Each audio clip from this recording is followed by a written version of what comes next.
Director Donna. Here. Director Clark. Here. Director Marsh. Here. Director Randall. Here. And Director Grant. Here. Okay, my profound apologies. This is our second hybrid meeting, and we'll go back to regular Zooms next year, I think, next month. It's much more simple. We'll start off with general public participation. Are there any members of the public who would like to speak on anything that is not on the agenda tonight? Seeing none, check on the attendees. Two hands up, Dan Haggerty and Chris Rogers. Yeah, Dan had a question. He put his down. Chris Rogers, go ahead. Hello. Hi, Chris. Hi, Chris. Thanks for the opportunity to address you. My question does relate to a future agenda item, but I think it's unrelated enough to ask whether or not the conceptual park plan has been informed at all by the biological resources report that GCSD contracted in 2020. I don't see much evidence that information that's in that report, well, for one, it doesn't seem to be part of the any public documents that have been made available during the development of the plan. And the plan doesn't seem to reflect any of the constraints related to biology and wetlands that the report refers to. Okay, thanks, Chris. On public comment, we don't talk back and forth, but when we get to the park plan, we can maybe come back to that item. Tom says yes, we'll come back to it when we get to item number 3 with the park master plan. Thank you. Okay, thanks. Any other? Dan? Yeah. Dan, you have to unmute. Not the special, the regular. Yes, hello, can you hear me? Yes. Okay. Yeah, I was trying to, anyway, I'm on my phone, I was trying to get on the computer. Oh, and you got all it. kinds of You're problems. in. So my comment is that, I'll turn off the volume here for the Mac. Okay, so, sorry. Consoles. There we go. Okay, so my comment is I have big concerns with the loss of parking at the Surfers Beach parking lot. Now, I'm bringing this up at the GCSD because it's an overall, it's a cumulative impact on everybody. And so I just want to quickly say that, there used to be 22 general parking spaces unrestricted, and it's getting whittled down to 6. So I don't think that that's acceptable, and I want to bring it up to the GCSD to see if you're going to be willing to get on board to support, to ask the San Mateo County Harbor District to fix this. To have more general parking where it's needed on the west side of the highway, near the showers, near the bathroom, near where people go and actually use the beach. Wanted to throw that out there, and I guess you can't respond, but I just want to let you know that there's a lot of people very much concerned about this. It's just wrong that this parking is being reduced to such a degree. So I'll stop there and encourage, please, GCSD, be aware of it. Do what you can to stand up for the community and allow for safe parking on the west side of Highway 1. That's it. Thank you. Thanks, Dan. And for clarity, I think you're talking about the parking where Harbor District is building the new restrooms and showers on the west side of the highway by the RV park. Yeah. That's correct. And all of the users of the remaining the last 6 general unrestricted parking will be required to walk across a walkway, which crossing the entrance of the driveway entering that area, which is just unsafe, and it just doesn't, the whole thing doesn't make sense. But yes, you're accurate. That's exactly what I'm talking about. Okay, thank you. Thank Any you. other public comments? I'm not sure whether Chris just didn't lower his hand. I think Kristen yeah, they're both just having a Okay. Okay, then we're going to move into the agenda. Okay, let's move on to the agenda. Number 1 is the parks and recreation activities. First is a report on Community Recreation Center, which will be very quick. Just since last meeting, the Group 4 architecture firm is starting to work on the schematic design, and we've had one project team meeting since last board meeting, and we're planning for an integrated design workshop. Probably will be mid-May before we do that, to just do more detail on the schematic design, where we want IT and electric and plumbing and all those sorts of things. Last week, a couple engineers, an HVAC engineer and the electrical engineer, visited the existing building to help map our starting point. So that's the other thing to say about the CRC is we did, since last meeting, update granada.ca.gov, the parks webpage, and the presentation that has an overview and the design for the Community Recreation Center is now available on the website, along with some descriptive materials. General report on Burnham Park? Nothing to report. Okay, then we'll move on. Nancy, I want to ask if there's any public comment on this agenda. Oh, thank you, Bill. I'm new at this too. Any public comments on the general parks and recreation activities? No. Fran?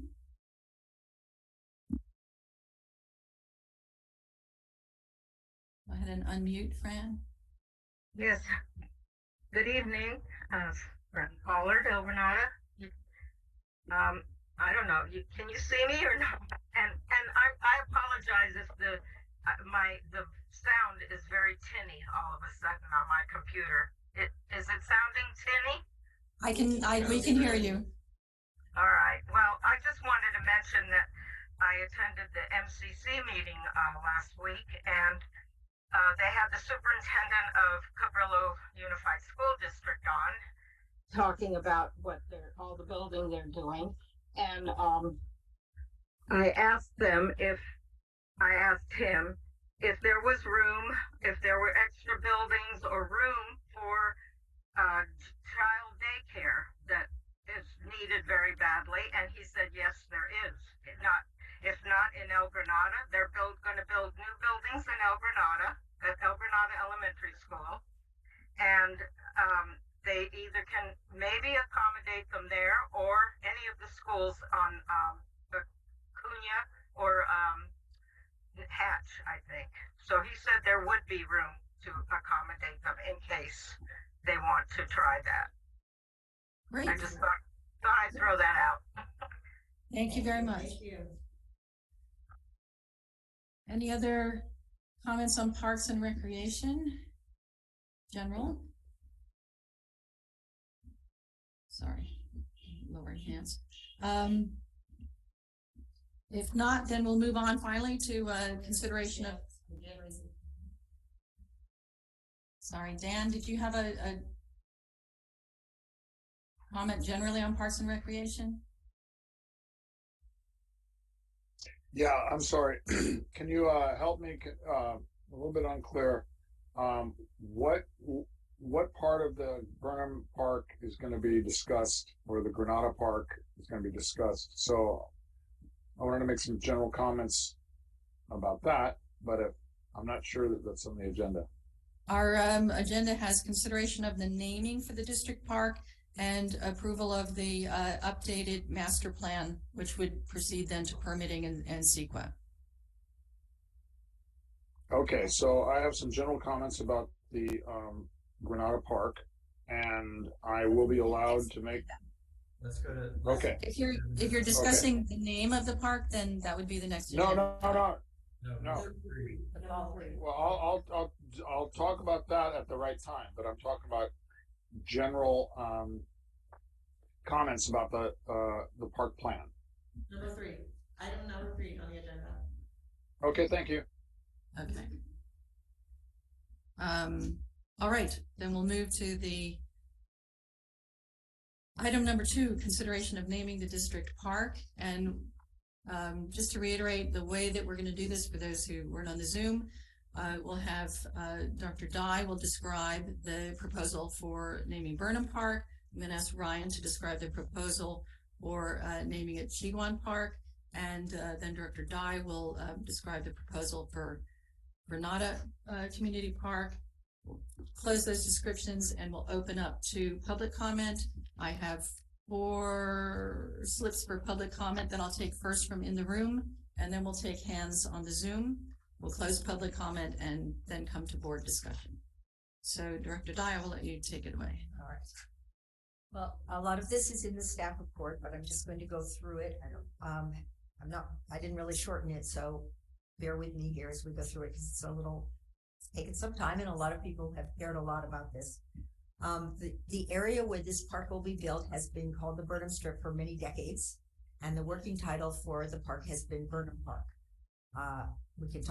You'll hear about the reasons for that later. Some members of the El Granada community proposed an alternate name, Jetty Park, and this began a serious consideration of what the name should be. The case for both of the first proposed names was made by the advocates on posters, which were presented at 2 different community events. The response numbers were very limited, but did indicate a preference for Burnham Park. And then recently there have been changes. The Jetty Park name has been withdrawn, and a number of people who are, I think, here tonight, including those who proposed Jetty Park, have proposed Chigwan Park to honor the Ramaytush people. Another community group has proposed Granada Community Park to reflect the more recent history of the site. And so we have a format that we put together for the proposals, and we will go through all 3 of them. I'm going to present the first one, which is Burnham Park. I said it's been known that. Daniel Burnham was the most famous landscape architect in the world, and the people who founded El Granada wanted the best to design it. He was not able to come, but a young engineer came and did a map and made a 3D model of the site, which he used for his design. And they were delighted with it and built this community to his design. Burnham let me go on to the reason. I'm going to skip a little of the history because I think you all know it, and go on to the reasons for this name. First of all, this is the only town in the United States built according to a plan by Burnham. He was an early environmentalist and wanted a town with large open spaces and views. El Granada reflects his vision. One change was made by Shoreline Investments, the median trees, though he's often blamed for the eucalyptus trees. He did not want eucalyptus trees specifically in the medians. He wanted shorter trees and more decorative trees. The area has been known as the Burnham Strip for decades, as I mentioned, and it is in the location he designated for a park. In a famous speech in London, and I think this is important to sort of get a sense of him, said, when he was talking about designing communities that contain parks, said, "Do this because of the effect of nature upon citizenship.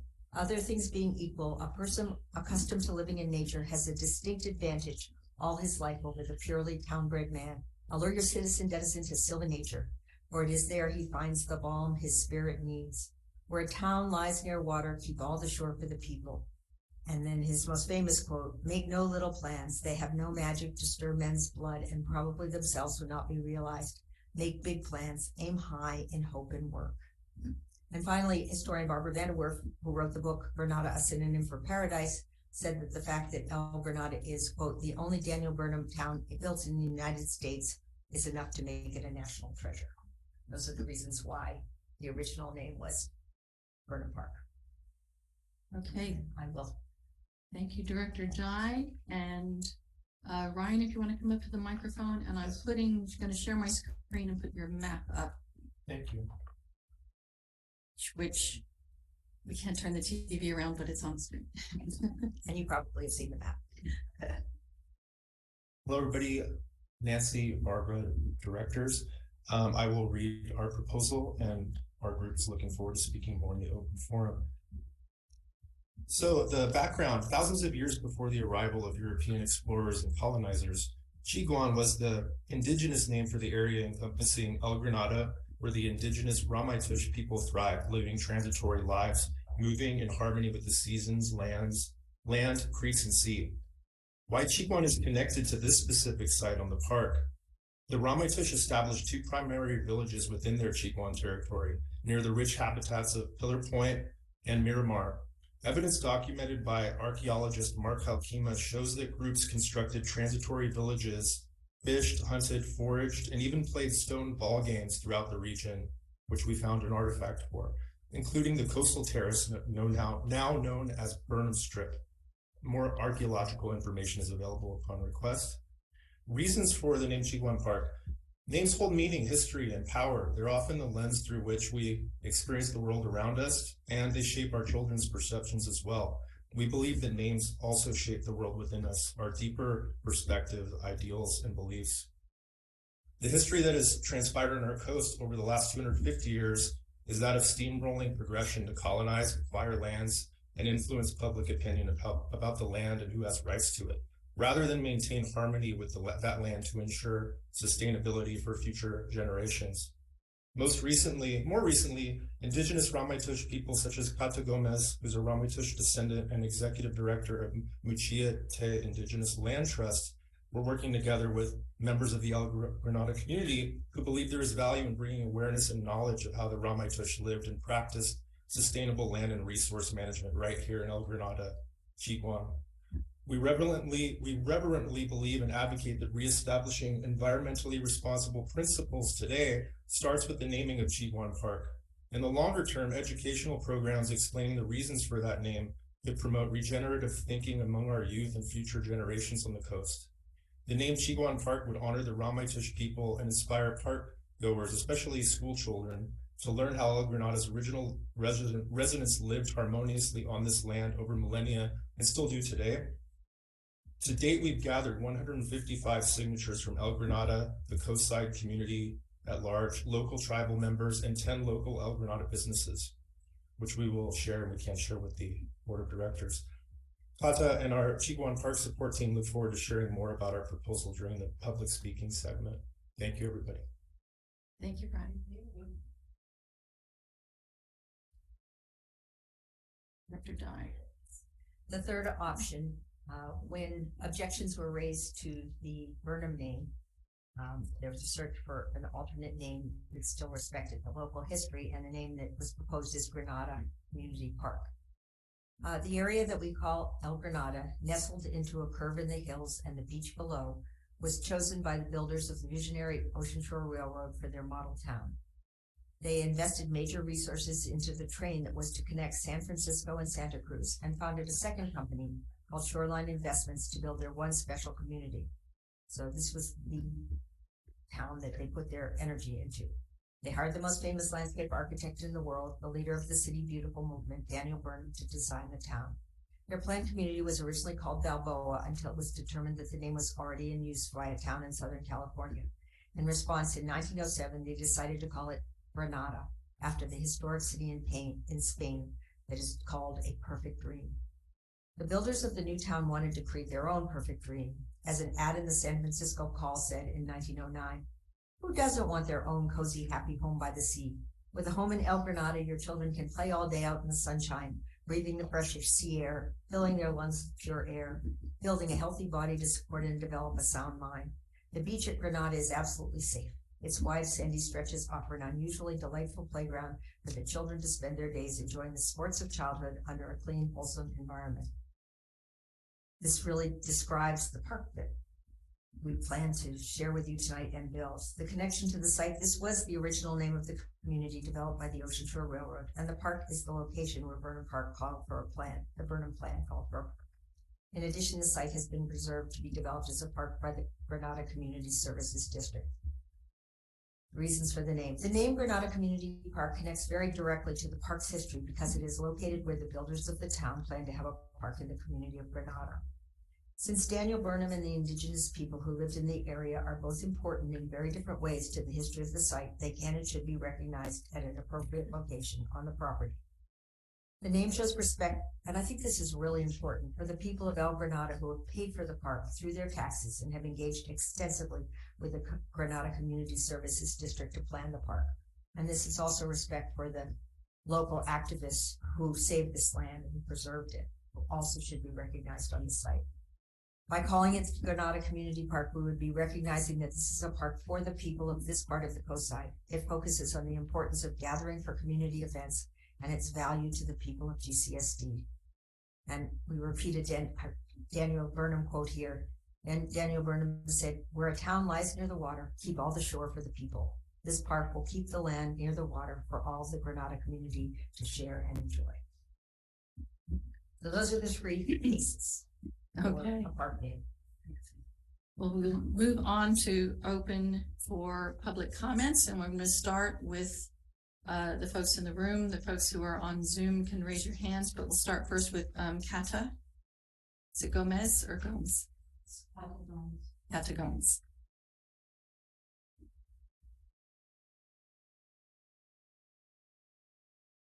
Persha Puhi. My name is Kata Gomes. I am a descendant of the Ramaytush Ohlone of the San Francisco Peninsula. My family has survived the mission system here on the peninsula when over 80% of the indigenous people did not survive the forced enslavement of the indigenous people here in the San Francisco Mission Dolores. Our family survived. We also survived the genocide of California's statehood when the state of California was paying bounties on the indigenous people for scalps and ears of the indigenous people of this state. Our family has survived.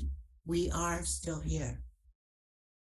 And then for 100 years, the academics have been claiming that the indigenous people of the San Francisco Peninsula are extinct, that we don't exist. And by documenting our lineage, we are proving for 100 years the academics have been wrong. We are still here. We are asking you tonight to consider the naming of Chiguan Park. Chiguan is the historical name for this beautiful part of the coast. Not only is it historic, for thousands of years, it has been Chiguan. And the thing I really love about the name of Chiguan for this area is that it's also inclusive. Both of the known village sites here in this area would all be considered to be part of Chiguan. And so we really want you to consider the renaming of this area. The original name of this area is Chiguan. Not only would this be a wonderful way to honor our ancestors, we also feel that this is a very important tool, not only for the generations of today, but for the generations to come. So we are here to thank you for considering this and considering the renaming of Chiguan.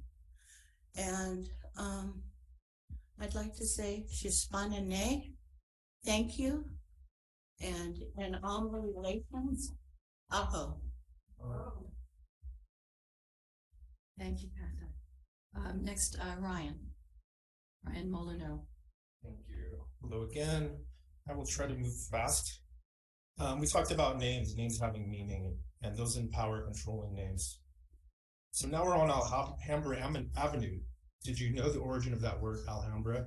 You might think of a water company, right? It's actually an Arabic word meaning red fortress, used to name an Islamic military castle of Moorish kings centuries ago in Granada, Spain, which is near the Albaran Sea. El Granada literally means the pomegranate, although the context for the area of Spain is believed to refer to as the red soil in the ground there, and the way the fortress glowed reddish at sunset. This might differ from what you imagine or associate in your mind when you see these names, but there is a commonality there in the red theme with the word El Granada and Alhambra. So I wanted to talk about commonalities. Speaking of commonalities, there are a lot we have with the people that lived here and live here now. If you're like me, you choose to live here in this beautiful part of the Bay Area because you love the ocean, the now somewhat slower pace of life, the vibrancy of nature, that we don't prefer to go over the hill. Well, the Ramaytush people that thrived here before us only 250 years ago were the same. They chose to live in this place. Their name meant people of the West, which was what the larger tribes over the hill referred to them as.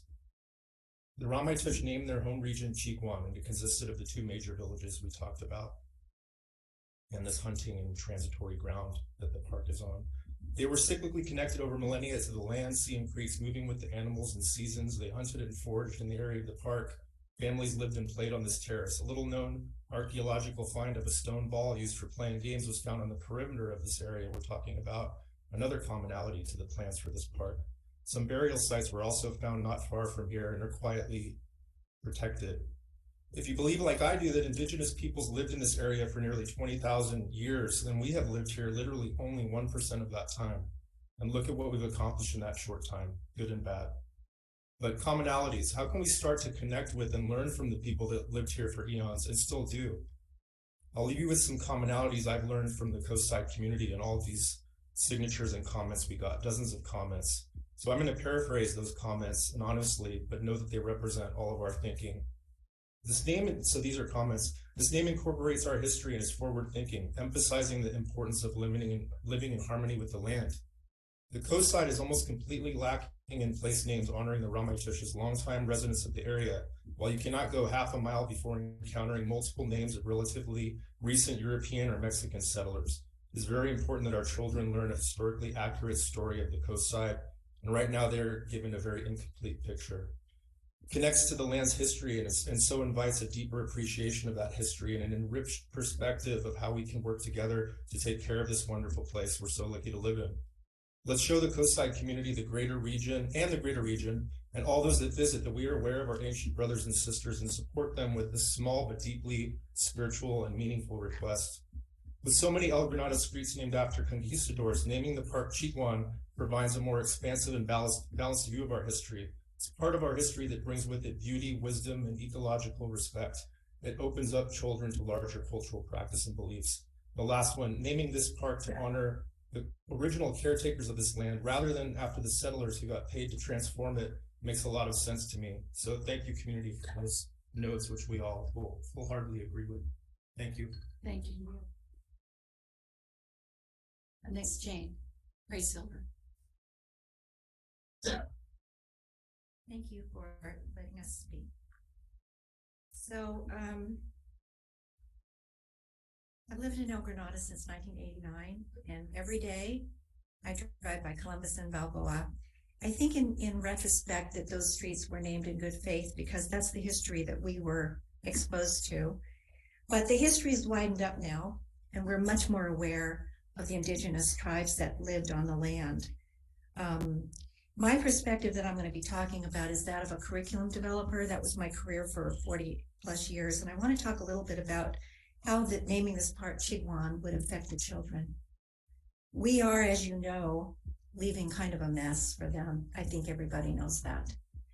And the question is, how can we open up their minds about a different way of looking at nature and life? The first questions they're going to ask is, what is Chikwan Park? Who named that? Who are the Ramaytush? How did they live? They're going to start, the youngest children are going to start with the most basic questions. But then the older children are going to ask other questions about environmental sciences. Well, how did they deal with the wild? What was their relationship with nature? Let's see what else they have.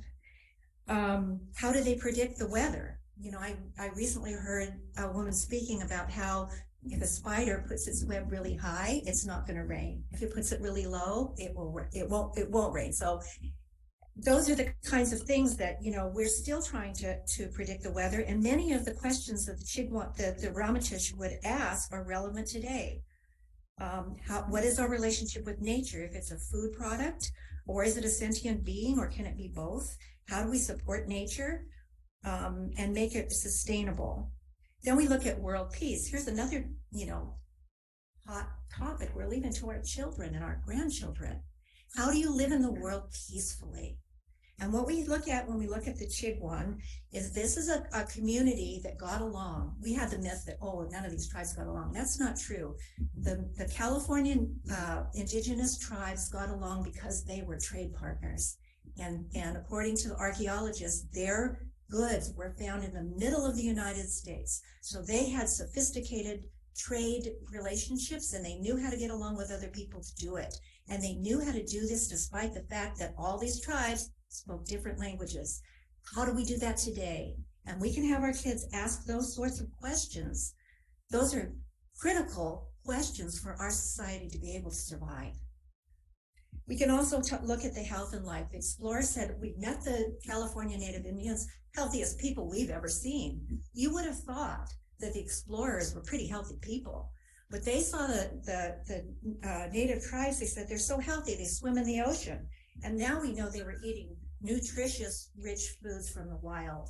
And we're only now, as sophisticated as we are, understanding that wild foods are superfoods. We're catching up now. We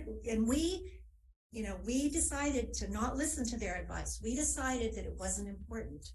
My hope and all of our hopes is that we can open up the door again. The last area is sort of my favorite, and it's the woo-hoo area. It's the part that I like the best. Spirituality and metaphysics is now hitting quantum physics. Quantum physics asks one question: how does your thought and how does the way you look at things affect the material world? Whoa-wee! You dip into spirituality of indigenous tribes, they had that down tight.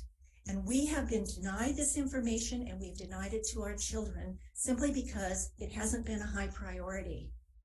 So I'm just going to make my closing statements that just like when I was in art, I learned that the medieval blue glass recipes were lost. No one could make blue glass as pretty as the medieval people did.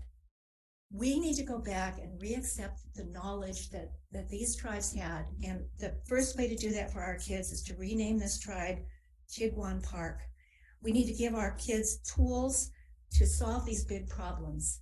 And I was lucky enough to grow up biracial, and I had a father who was very steeped in the colonial mindset. He knew how to charm, he knew how to have self-confidence, he knew how to get out there and put his ideas out, and he was very successful. My mother came from an indigenous mindset. She trusted nature. She always believed it would be there for her. She trusted the spirit world. And I think we need to reintegrate those aspects. And then also the indigenous people believed in science and art. They just didn't call them that. So the last thing I would like to say is I hope that we can rename this park to give our children the full tool set that they will need to deal with absolutely staggering problems. Thank you. Thank you, Jane.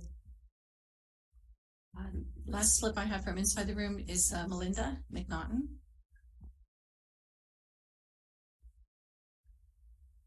Thank you, Lord, for having us, letting us speak today about this.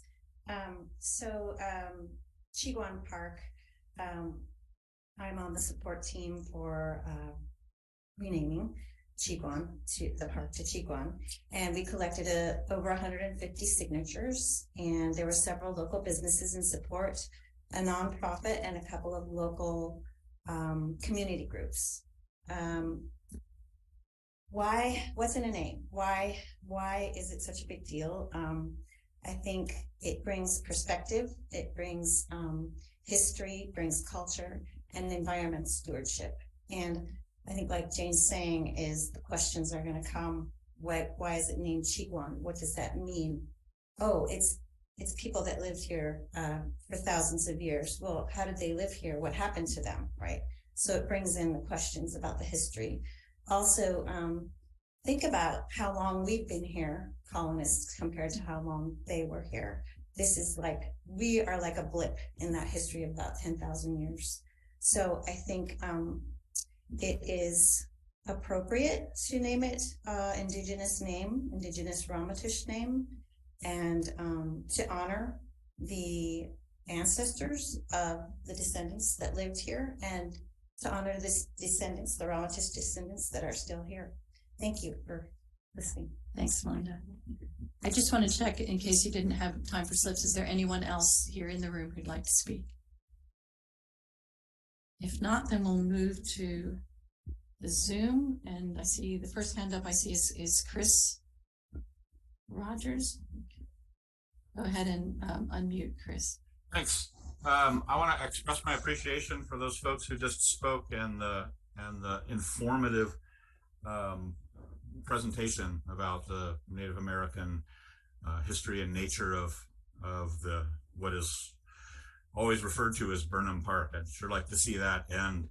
I also especially like Ryan's reference to the actual nature of the site as coastal terrace prairie, which is what it also was historically from an ecological standpoint.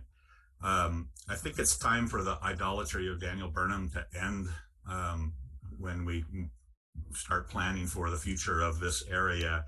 The whole notion of make no little plans just seems to express a 19th century antiquated notion of what you should do with an open space area, to alter it, to convert it, to use it, to put it to some good, active human use that benefits people, and it ignores and discards what the value of open space and undeveloped land is from a standpoint of unspoiled viewshed as a natural asset. I think that these kind of these antiquated and arrogant notions of landscape architecture, that making nature better by doing something to the land has to stop, and it can stop here. This area was never part of Burnham's plan, never part of his vision, or if it was, it probably was something that was fortunately prevented from taking place decades ago when the open space was preserved in perpetuity, we thought. Thank you. Chris. Next up, sorry, it takes a second to get these open, is Fran. And Fran, go ahead and unmute yourself. There you are. Good evening again, Fran Pollard, El Granada. Can you hear me okay? Yes, we can hear you. Is it understandable? Yes, you're okay. Sounds okay. All right, I have to, well, first of all, I want to say I appreciate all the people that have spoken. I think, yes, the way America was settled was a horrible way, and I have sympathy for that. However, we had to establish homes. There's 300 almost, or 50 or 400 million people in the United States now. So if we kept everything open, where would people live? So I think Burnham did a fantastic job. This is the area. He was the landscape architect, the renowned and most famous, and did a beautiful job of designing this town. In fact, someone said this was the best designed town in all the United States. And so I give him lots of credit for this. However, and so we just started calling. By the way, I've been here 52 years. I'm the one that saved the Granada, along with a few other community members. We worked for 40 years to save that land. If you think that that this land has just been sitting out there and nobody was interested in it, and it just sat there, you're mistaken. We had to fight the Board of Supervisors over and over and over again. They were going to allow all kinds of development on it. It's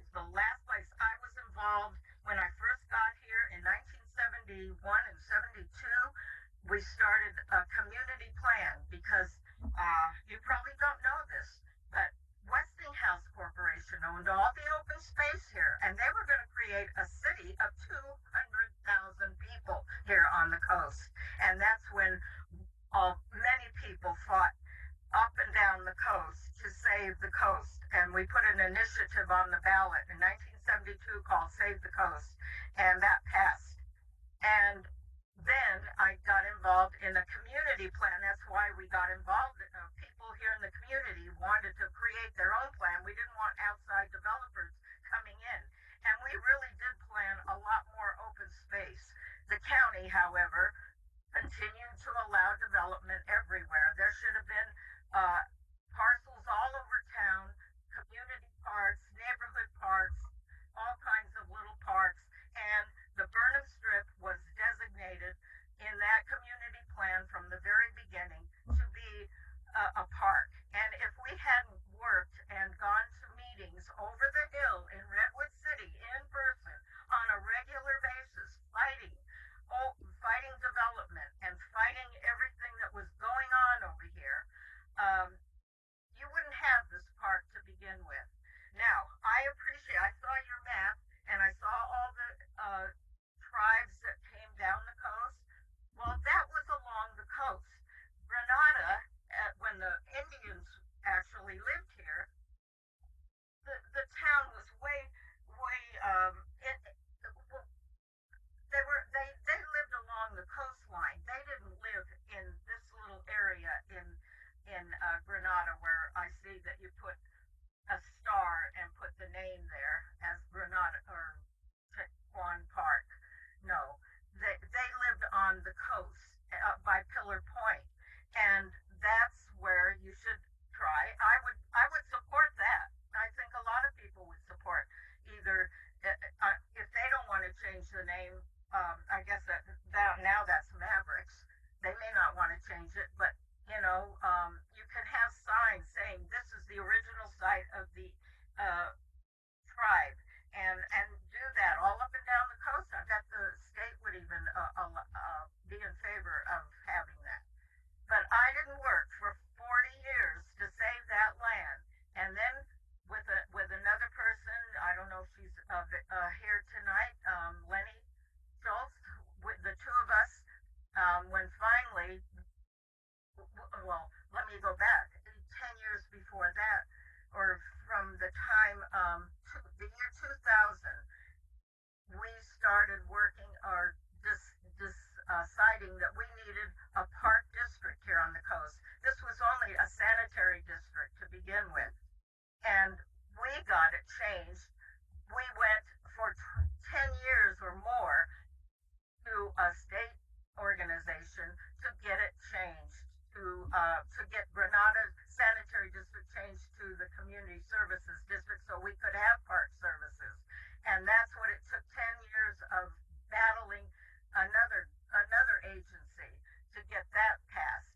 And then once we did, we had to get that on the ballot. We formed a Granada Parks and got that done. It was on the next ballot and everyone approved, or the majority of the residents approved it, and we became a community services district with park powers. And so for that reason, I'm going to finish. I was just going to say, I know you're trying to do a lot of history without taking a breath, but I'll give you another minute here. Okay, thank you. Because I feel inadequate here tonight. I didn't know this was going to be a big presentation and all this write-up, or I would have done that too and brought a bunch of people to support the Granada Park. I think Granada Community Park, and I think it should say Community Park to distinguish from the west side, the beach and the tourist side. This is our little town. It is well done. It's developed, but what we have, this is what we need. And so I support Granada Community Park, and because we worked so hard to say that, I think that this current history has to count for something too. All right. Thank you, Fran. Thank you. Thank you for all you did. Make this fall. And I'm going to move on now to Kate. Oops. Hi, can you hear me? Yes. Hi. Okay. I feel a little wrong, not addressing the last speaker. Some of the things she said were incredibly offensive and uninformed. Okay. Anyway, hello, my name is Kate Broderick, and I'm here tonight representing Coastside Families Taking Action, CFTA for short. CFTA is a group of more than 250 families devoted to making San Mateo Coast a welcoming, supportive, active, and empowering place for children and their families. We are here working for a diverse, progressive, sustainable, and equitable coastside. We at CFTA acknowledge and would like to honor the fact that the Ohlone peoples, and specifically the Ramaytush tribelet, lived in what we now call Half Moon Bay in the peninsula and El Granada region for thousands of years. We acknowledge the genocide that occurred on these lands and embrace the descendants of these tribes who are living today. In alignment with our vision of the coastside where differences are celebrated and all people would feel welcome, supported, and empowered, we are committed to honoring the peoples that walked this ground we now call home long before we did. That is why CFTA wholeheartedly supports the renaming of the district park to Chiquan Park. Thank you. Okay, thank you, Kate. I don't see any more hands up. Oops, among the participants. And just let me recheck the room. No hands up. So we'll close public comment and move to board discussion. Go to that list. And would like to start. Anthony, do you want to start? Sure. I think that Burnham Park, it was sort of the default name, and I could support that name still because it has a definite connection to the formation of the town and the parkland as it was always planned. However, I have to agree that we certainly have plenty of places and parks and et cetera in this country that are named after dead old white guys. So perhaps we can pass on that. I am going to support Granada Community Park because it's very simple, and that's exactly what it is. It's the Granada Community Park. And as Fran Pollard just mentioned, people have worked decades to bring us to the point where we are. And I think that will honor all that work and the vision that few very active people over many years have brought to almost to fruition here. I don't favor calling the Chiquan Park for, well, reasons that I can't explain in a few words. But I will say that I was a professional archaeologist here in the Bay Area for 43 years. 90% of my work was with Ohlone people. We had Ohlone involvement every time we did any kind of archaeological work. A lot of those people are now retired or gone. They got old like I have. But I understand where this is coming from. I don't agree with a lot of the characterizations that have been made, but I just think that this is Granada Community Park, and that's the name I'm going to vote for. Jen or Jill? Sure. So I think it's been expressed on the I'm sorry? Your mic seemed like it was far. I think you don't have to zoom so close to them.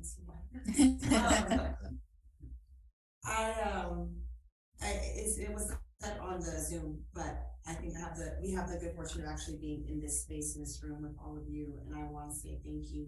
The energy and the emotion, I feel that it shifted here in hearing you speak. And so thank you for coming in and sharing your words with us. It was very powerful, and I feel very honored to be a part of this conversation. I struggle a lot with the emotions right now. Sorry, I'm a little emotional. There have been, in our community in Princeton, Legacy, we have street after street named after Ivy League institutions, white institutions. We have streets all around us that honor men and conquistadors that have done terrible things to numerous nations and tribes and people, indigenous people around the world. And what I hear from our community is for us to hold space and to honor an aspect of our history that has not been honored or reflected at all as of yet. And I struggle with why everyone would resist creating such a meaningful piece of space for the actual stewards that made it possible for us to live here today. And we have no representation of them in our community whatsoever. So I don't say this lightly. I think it's overused tremendously. But when I think about the moment that this board is sitting in right now, we have the opportunity to be on the right side of history. And I think making a decision around a Granada community park feels like it may be honoring Fran, I appreciate, and to the other women that have worked relentlessly to make sure we have this space. I appreciate that tremendously. But I think that's one part of a broader narrative and broader history. We wouldn't be here today without the indigenous people, and nowhere in our community do we have anything on the caliber that we have honoring other entities that don't deserve the representation that they have. So I guess I would really ask each board member to really ask themselves why they wouldn't want to hold space for something like this and to be a part of something so meaningful. I think it's clear where I stand on this, but again, I really commend the community for bringing this forward, because it took courage and it took collaboration and work together. Thank you for coming into our community and sharing our family history. So that's what I'll say. Thank you. Jill or Barbara? Just Jill want to? Go ahead, Jill. Hi, everybody. This is quite a dilemma for me. I do want to say that I did not notice my phone number listed on our website, and so I feel a little bit like I've been biased because some members of the community know my phone number because I was on Mid-Coast Community Council where they listed it, and then others who spoke tonight probably didn't know my phone number. And I love to have people call me before meetings and tell me their point of view and just, try to sway me or get me over their side. I love it. And I didn't feel like everyone had that opportunity. Thank you so much for coming to this meeting and speaking, everyone. I just want to learn more. And I'm not in favor of the Burnham Park. I'm not. I'm okay with Granada Community Park because, it is El Granada and it's a community park. And I'm okay with the Shigawan. I hope I said that right. And because I think it's really important. And we have school children just right up the road. And if we don't choose that name, we need to have interpretive signs and activities and maybe a curriculum for the school children when they come. I would be much more in favor of that than having barbecue grills in the open space. So I'm on the fence for Granada Community Park or Shigawan. Barbara, any further? Yes. Again, thank you all. I know everybody's worked really hard on this. It is a difficult issue, and I think some of us can have a different opinion without being insensitive. I have already expressed and actually started some work on trying to see what the options were to name the 2 areas where there were indigenous communities here. It makes total sense to me to work with the Parks Department. And while they weren't willing to do it right away, they said this is something they would put on their agenda to name the marsh area where the ponds are over by Pillar Point. That's where one of the communities was. That's where the shell mounds were. That's where people lived. I also think we should rename Venice Beach, which is, the name comes from the street there. And we should recognize this local history, and we should do it in the places that really were part of what the people who lived here, where they lived, where they always lived near the. I am committed to continuing to work toward that because I believe in it. When it comes to this one, I understand the passion, I hear the passion, and I hear the reasoning. And yet I feel as if we've worked so hard over the last, when you count the time Fran and Lenny and all the other people put in to make this happen, it really was the people of El Granada who made this park happen. And it's people of El Granada who will pay for this park. And I don't think the fact that the name may reflect that means that we can't have interpretive materials. There are a lot of options that are still ahead of us on developing the site. So with all respect for all of the ideas that have been proposed and the reasons and so forth, and I think the street names are horrible, and I was thinking maybe we could get them to change Columbus, where I live, into Columba, which I think is a variation of Doug, but I decided that probably wouldn't work.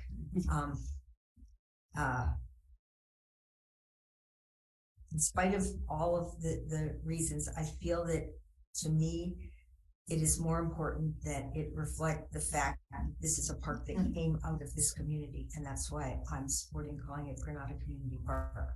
But my intention to continue on the effort that you are so passionate about is also there. Thank you, Barbara. Somehow when you are president for a year, you get to be the last one to speak. But I do want to say, actually, this is only the second time we've been in this room in 3 years, and the first time that we have had members of the public come and engage. And it's delightful that you're here, that you've made the time. I want to apologize again for the late start. I think we'll find a way to do it easier next time. But I do appreciate you being here, and actually all the work you did to organize and pull together views. I'm kind of trying to find a way to both but as you will see if you stay for when Tom presents the master plan for the park, we've got wonderful looping trails, and I'm for a variety of reasons I lean toward Granada Community Park, in part because there wouldn't be a park here if the folks who over the years have served on the board of Granada Community Services District, before that Granada Sanitary District, and in other roles in the community, Midcoast Community Parklands. There's Fran Pollard, Lenny Schultz, Leonard Warren, who was on the board for a long time, Jim Blanchard, who was on the board, Matthew, the late Gail Erickson, the late Rick Lohman, all spent literally 20 years preserving that spot so there could be a park on it. So I recognize the Shiguan are part of the place broadly.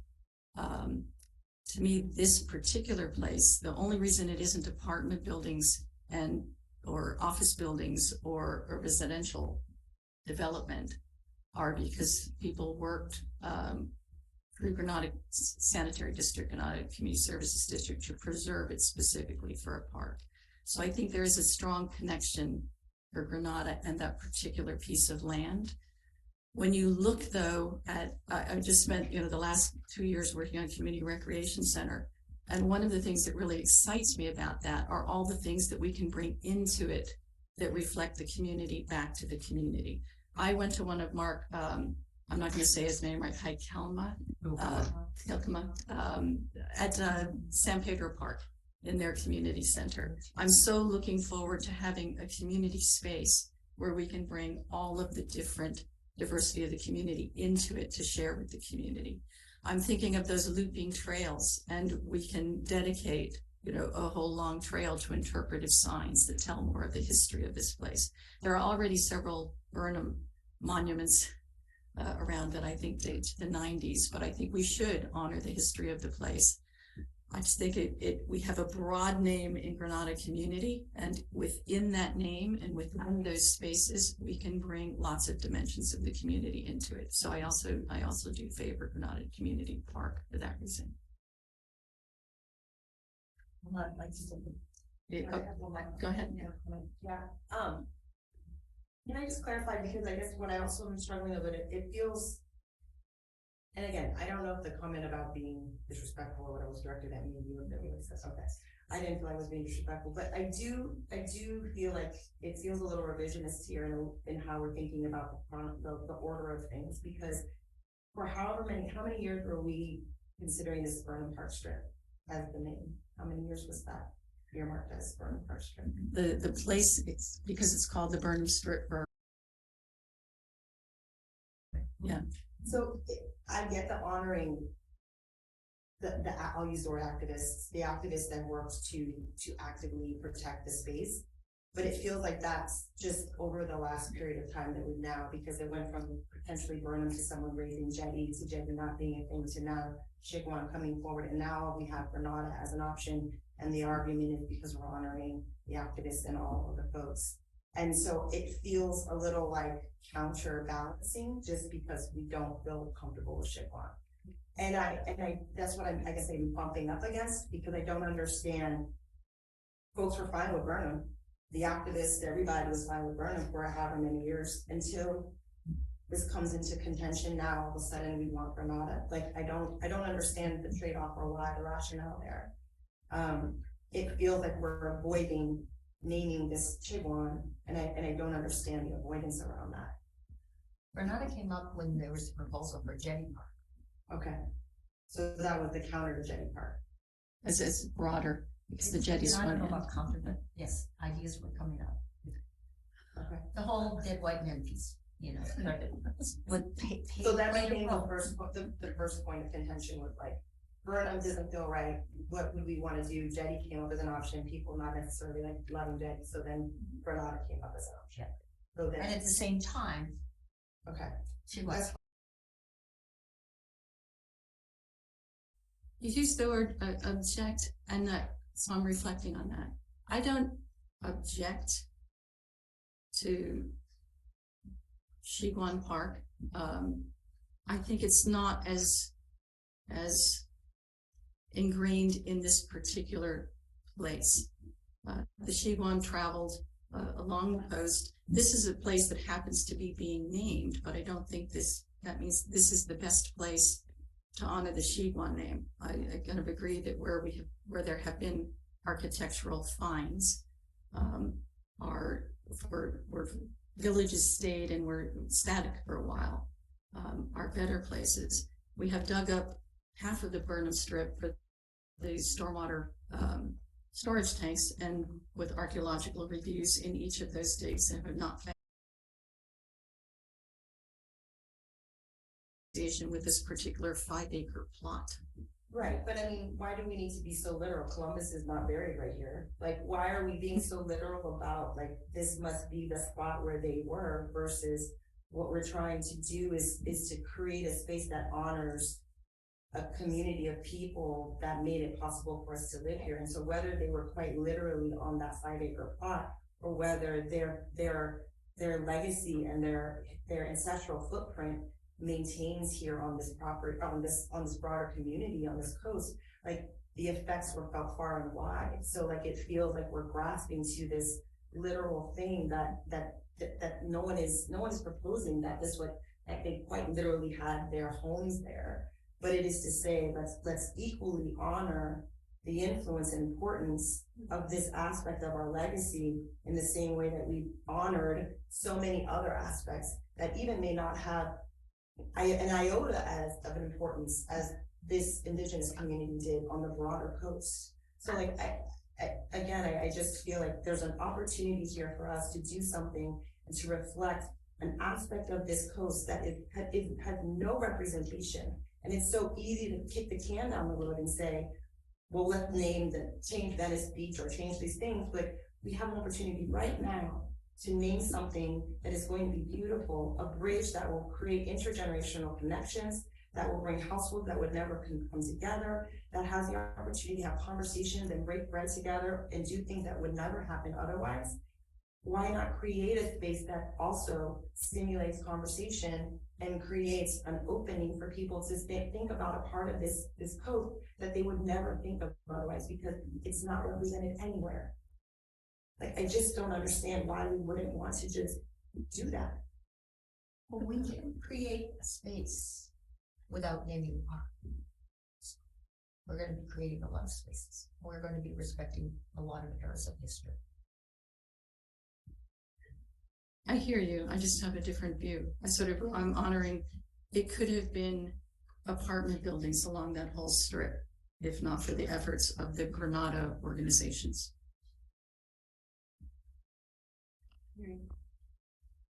I tend to be the one who makes the motions. Yeah. Jill, go ahead, Jill. Oh, Jill. Can you see my hand raised? Is that? I can, now that I'm looking at my screen, I'm sorry. Go ahead and jump in. Okay. I really feel what Jen is saying. And I do believe in righting the wrong. And I think that, the Shigawan name is much more powerful than the other two. So I'm in favor of that one. Thank you. Thank you. Well, we can have further discussion. I'd like to make a motion that we name the park Granada Community Park for all the reasons that have been mentioned. I'll second that. But further discussion. I believe that, part of this park is going to be presenting history. This is a really important part of local history. I'm not denying that. I think we're happy that you're here and that we have this connection, and we can continue to work with you here and potentially work on other possibilities in this area. I think there are things that we can do to give honor and respect and make it a part of our local history.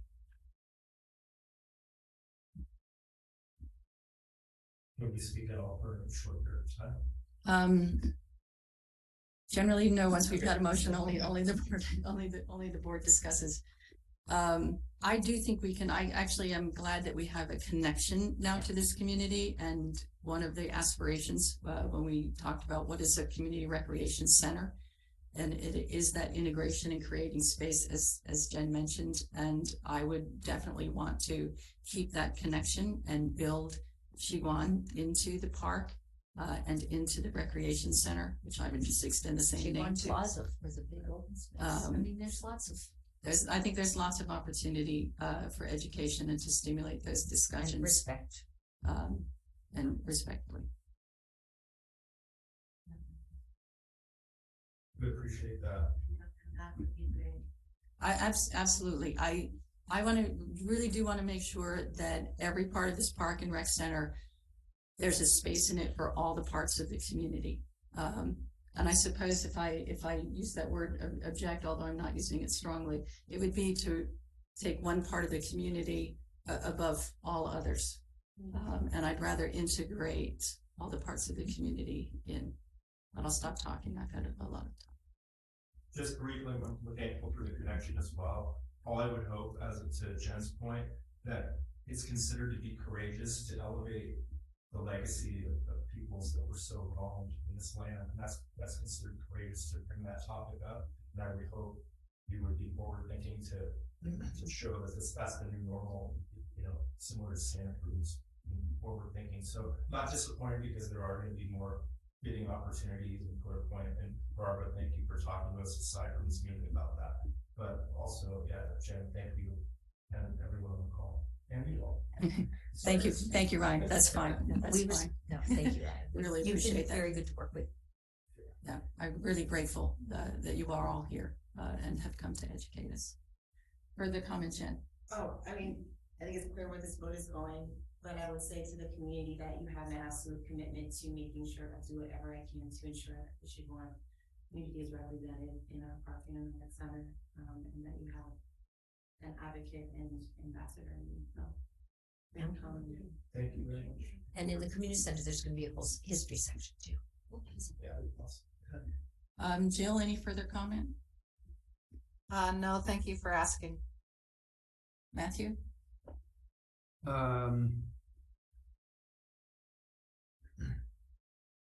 Well, I am sort of torn here as well, but you know, like I said, I worked with Ohlone people for 4 decades, and what I have heard a lot is no, I'm not going to say it's the Hollywood Indians, because the Hollywood Indians are totally distorted, and I understand that it's my belief that the European invasion of the 2 American continents is the worst thing that has ever happened in human history. Beats out World War II, no problem. And the Spanish invasion of California was particularly bad because, as was mentioned, a huge percentage of the native people who lived here died almost immediately. It was common that actually 90%, within a year of contact with the Spanish, 90% of the people would be gone, they're dead. And it was primarily from European diseases to which the locals had no immunity. And it was an invasion. The Spaniards had learned in Mexico and Peru that their 3-pronged approach, religion, military, and civic, was incredibly effective in doing what they did. They were conquistadors. They came and conquered, and they claimed the land for their king on a different continent. It's an insanely horrible thing that happened. And the people that were here had thousands of years. The archaeological evidence actually shows that people who have adopted the name Ohlone now were not here for 10,000 years. Maybe in this particular location, probably 500 or 600 years when the Spanish arrived. So 750 years to 800 years from now.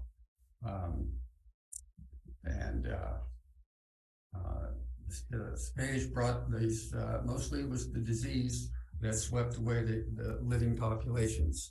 And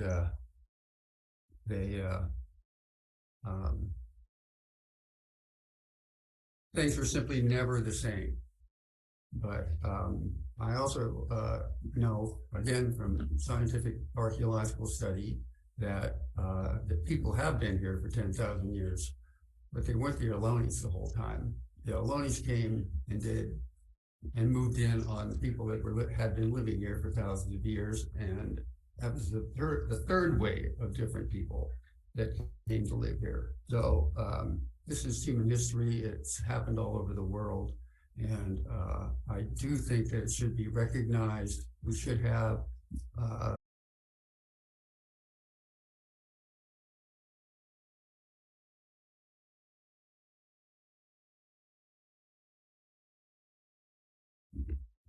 opportunities and make information available. I would love to see the educational system. You know, they still make missions in California schools. And that is, it's unbelievable to me that still goes on, because well, it's like asking Jewish people to make models of Auschwitz, as far as I'm concerned. So I really will, I hope to have input and apply my expertise and what I learned in all these 40 years of working with Ohlones and working in archaeology in the Bay Area to help make the information accurate and very available. And that's all I have to say. Any further comment from the board? This was one comment from the community I'd like to make. Go ahead, Len. Long time board member, one of those community activists. El Granada resident. As we're talking about this, and I'm reflecting a little bit on it, and I talked to my person next to me, I was trying to understand the Chiguan, that is, what was it? And it designates more of a place, which is what the park is. And once the park is built, the most popular and focal place people will go will be the Granada Community Center, and you'll call it the Granada Community Center. So you have the opportunity to, on the one hand, have the place, Chiguan, but the Granada Community Center, which is all your effort is poured into, will be a name in itself. Thank you, Len. I'm sorry, I just want to say one more thing. Which thank you for that, because that's, thank you. Well, I won't say two things now because his comment, but Granada, like I feel like how many Granadas do we need? Like it's like Granada, we live in El Granada, like not to your point, we have a Granada Community Center, and then we have the Granada Park, like we get it, it's El Granada, like how many do we need? First thing. Second thing is, I respect your point about creating something that feels inclusive to all. But if we look at history of spaces, public spaces, we look at parks, camping. As a Black person, Black people don't camp, right? And it's not because they don't like to camp. It's because historically in this nation, they're not paid to camp. They don't return from camping trips because they end up disappearing, right? Public spaces have not been spaces for others. They've been spaces engineered and protected for white people. They center white people.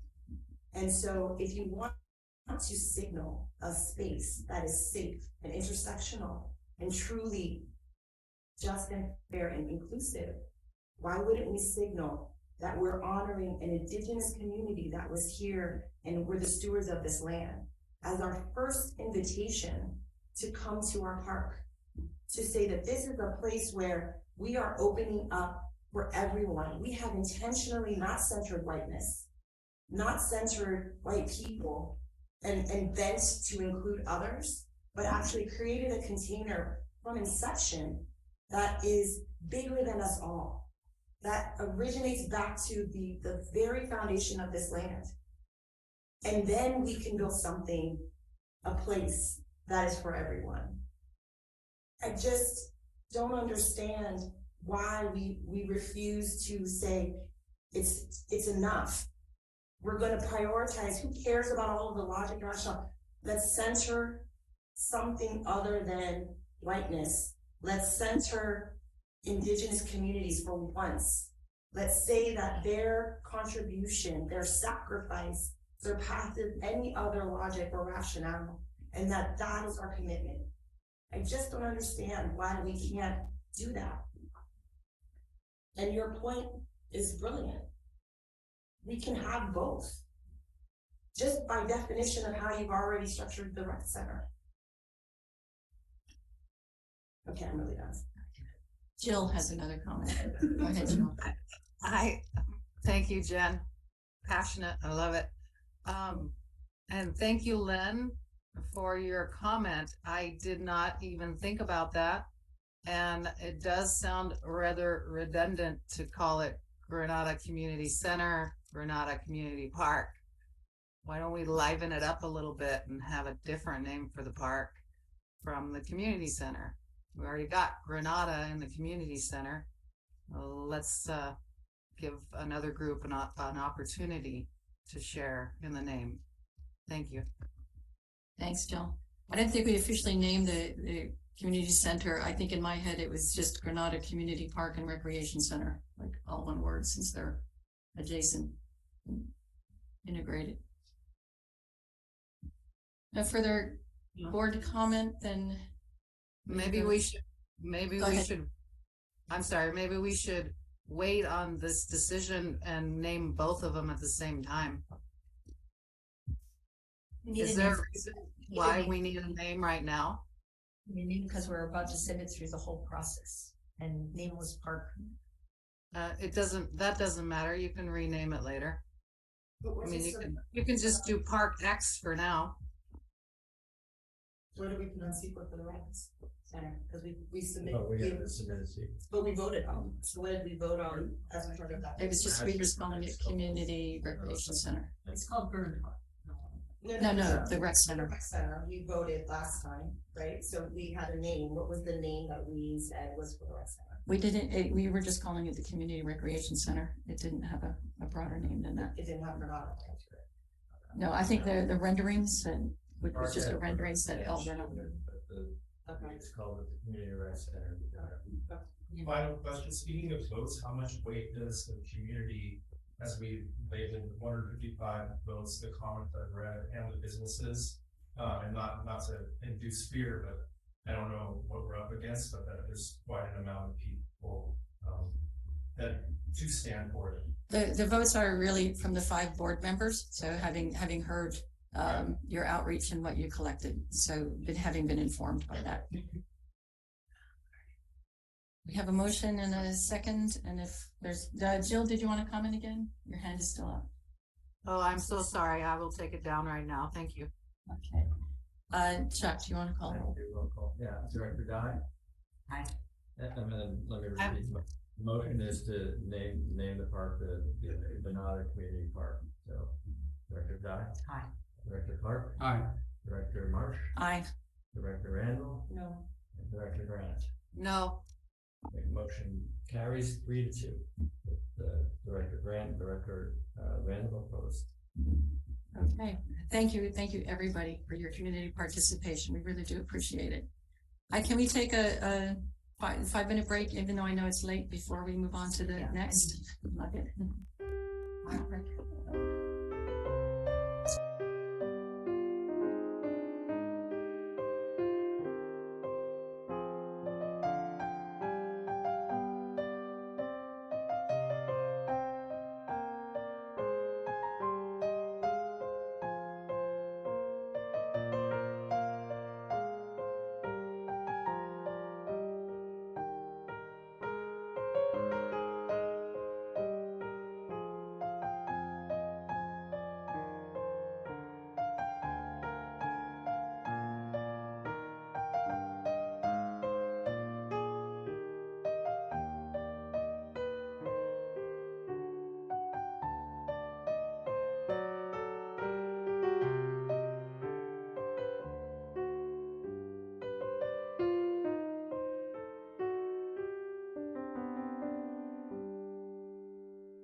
Chuck, I just want to remind you, I'm not looking at my computer anymore, so please watch for Jill in case she raises her hand.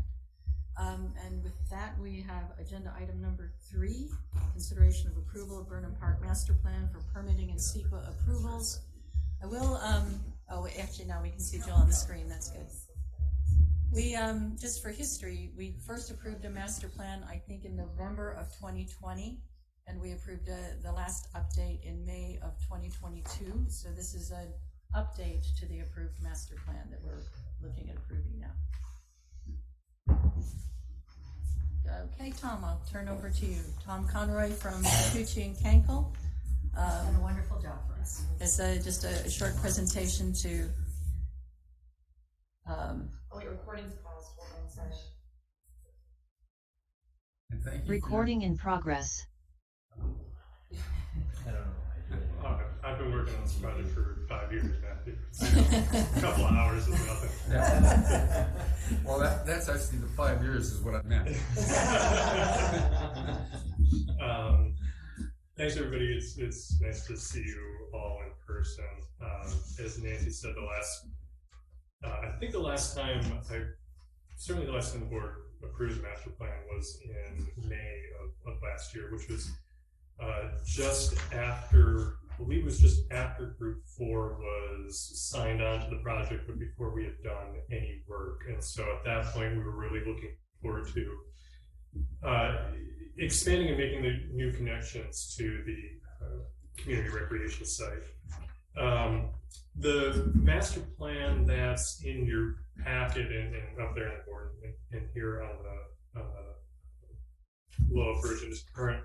But I wanted to put up the previous master plan just to highlight some of the changes that have happened over the last year. And they're really pretty minor,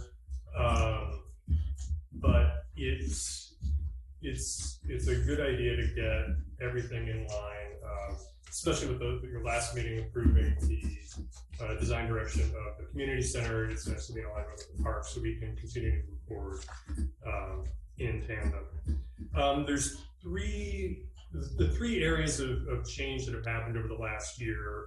The first one is the frontage along Obispo Road. We had some preliminary cost analyses as well as discussions with the county that had led us to eliminate most of the encroachment that was proposed beyond the property line. I know it's really small on the screen. But what was the majority of the work that was proposed here was pretty robust green infrastructure improvements, picking up surface water that was coming off of Obispo. Those green infrastructure encroachments kind of bracketed some more formal street parking areas. But through, as I said, some preliminary costs as well as, or talked to the county, they actually clarified that this isn't designated as a priority area for any of those green infrastructure improvements. So any opportunity for funding or cost sharing is not really going to happen. And as such, they can't really support it outside of the property line. They're the ones that are giving us the final say. Now, that's not to say that should this suddenly become a priority area that they couldn't be easily added in. We have that opportunity. There's nothing about the modifications we've made that precludes that from happening in the future. Generally speaking, the second area, as a result of those changes along Obispo Road, in this active parking lot play area, some modifications had to occur. And I'll get to those in just a second. And the third area that changed was, of course, the recreation center improvements. On this enlargement here, you can see in the red dashed line was where the previous curb line was on the last master plan, overlaid on the current plan, the one that was in your packet, just to give you the sense of the kind of scale back of it. for most of this extent, it's like 2/3 of the site, the existing curb line, it's mostly an asphalt curb, will remain. There are some sections that are broken. You can see the middle picture on the bottom. That may have happened during the wet weather management system construction. Asphalt curbs, simple and easy to install, and so there will be some sections of repair. In red, where we're showing new curb, that is kind of right where the curve stops right now. And you can see in the picture on the bottom right. And so there will be a new curb and gutter that will go all the way to the limits of the improvements, which is up to the riparian setback for the willow thickets on the south end of the park. It's about 350 feet or so of new curb and gutter in there. Could you just mention in the parking, the angled parking too, because that wasn't in the previous plan, was it? It was. We actually, in the first plan. It wasn't in the first plan, but it was added in the last plan, in the May 22 plan. It shifted a bit on this version, but not so significantly that I could even tell you exactly how it shifted. It just did. But it provides parking where there is parking now. Yes, yeah. So here in the kind of the active part of the park, which is around the parking lots and the picnic and play area, because the existing curb is remaining here, there's a kind of an inlet, inlet to drainage ditch number 1. That will remain, but we are going to continue to work with our engineers with BKF to ensure that during the work to realign and meander that ditch, that sufficient means are put in to ensure that erosion control happens, because we won't have those green infrastructure biotreatment planners along that way to slow that water down. We're going to need to kind of concentrate some of those improvements in this area right here. The second thing that happened was because we pulled in away from our encroachment, we previously had two ways to get over this ditch. There was one that kind of followed the road, and there's a bridge that was a little more centrally located. We've consolidated those into a central bridge that spans the ditch from the plaza off of the parking lot with the restroom over to the picnic and play area. And this could be a prefab drop-in metal, like an aluminum bridge that you see up and down the coastal trail or in the Highway 1 parallel trail or Patrick's Trail up and down the coast. Or it could be something a little more custom and site-built. This picture in the top right is a custom bridge up in near Lake Tahoe, just north of state lines. And it's about the same width and the same height over the new drainage that we'll have in this area here. It's minor, but we also consolidated the skate area. There was a little bit more separation on the previous plan. And now while this area remains pretty undefined, the goal still remains for an inclusive space that could feature the existing wood ramp, but also potentially other elements for skaters and scooters of all abilities. And then the third area, again, is the area around the community recreation center. And I'm not going to spend time going over this with you unless you have questions on it that you didn't get to last time. Dawn did a great job going over the general design intent of this at your February meeting.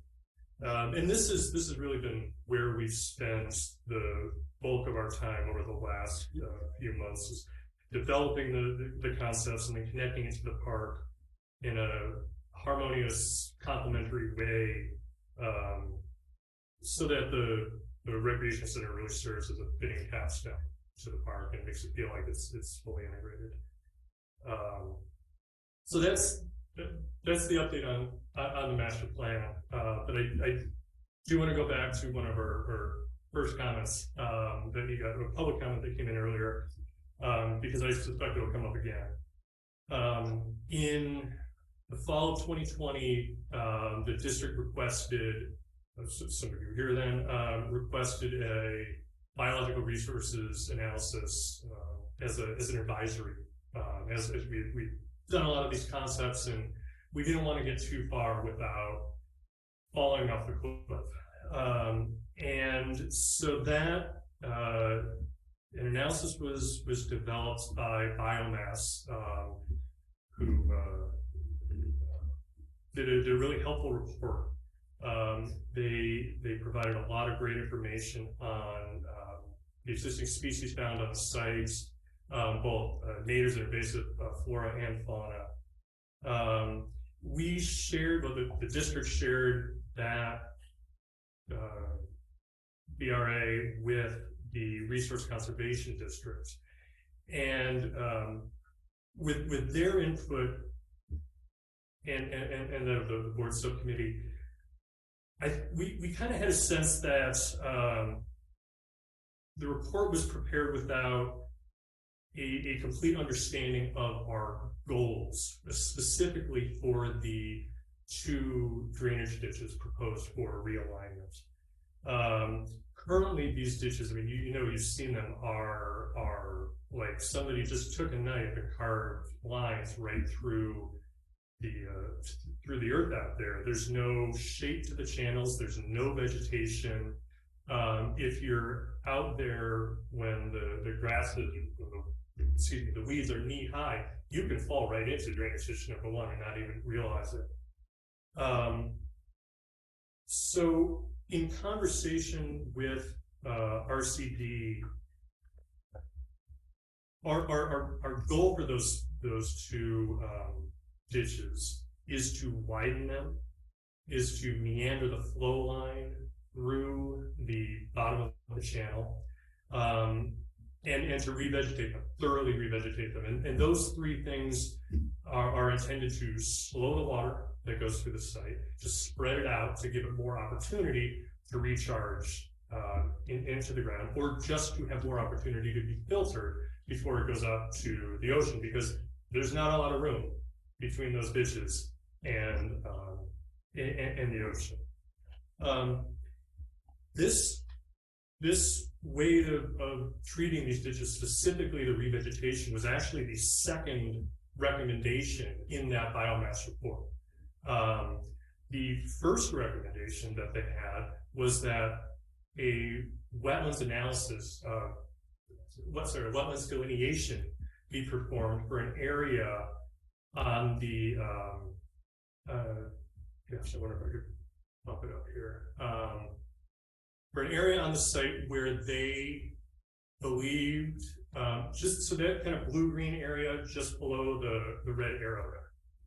That was an area that Biomass felt had the potential to be a wetland, primarily due to the preponderance of vegetation in there. So their recommendation, their number 1 recommendation, was that we have a wetlands delineation done.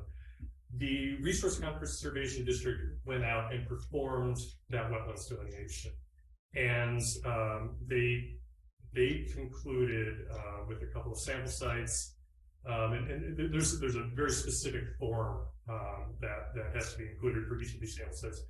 Their conclusion was that it may have facultative wetland vegetation, which is vegetation that generally occurs or tends to occur more often than not in a wetland, but that alone doesn't make it a wetland based on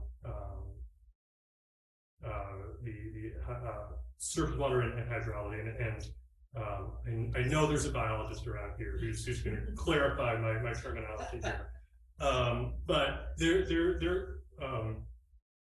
delineation concluded it's not a wetland. So what that means is that there's no required setback, which would be, if it was a wetland, it would be 100 feet, which would have a pretty significant impact on that area. What we decided to do though was so they mapped out this area. We designated that area as we haven't settled, I don't think, properly on what to call it, but we're looking to it as a rain garden, really, as a way, because we're losing a lot of the proposed green infrastructure improvements along the road, that this area can serve as a rain garden. And so our goal is to, there's no grading, there's no encroachment, there's no paving within that area, but vegetation management, eliminating the invasive species that are well documented there and all over the site, and revegetating it with appropriate species to help further treat the water before it goes, before it even gets into drainage ditch number 1 and then out to the ocean. So that was one of the demonstration gardens that the master gardeners were hoping for, was a rain garden. So check that off their list. Did the parking for the community center extend a little more into the property, or is it still the same parking? It hasn't changed since the plans that you viewed 2 months ago. This plan has remained the same. I think it's 20 stalls, which is based on the build out. There are ADA stalls as well as EV stalls, as well as an ADA EV stall. All these things that are code required. And you can kind of see the blue and the green there.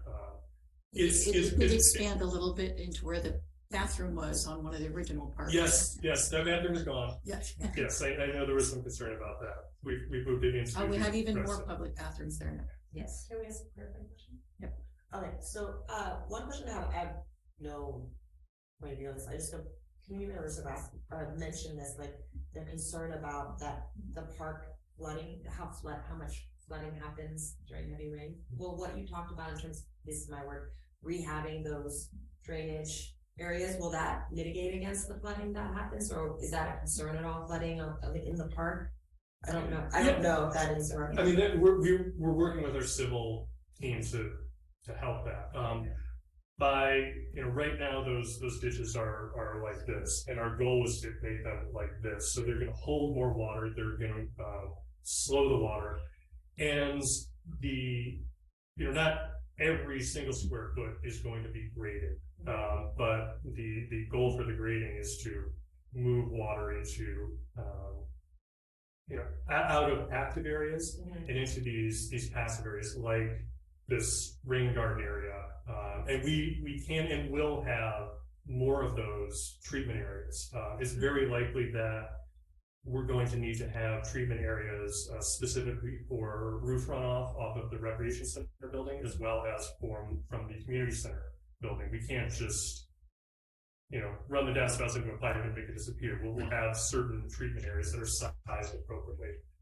We have very little impermeable area on site. The plaza around the park restroom and some of those walkways will likely be concrete just because they're going to be the most actively used. In the parking lots, we have the option of using a combination of materials. It's common for the parking stalls themselves to be done done using pervious concrete, but the drive aisles, or in this case, the main driveway would be asphalt.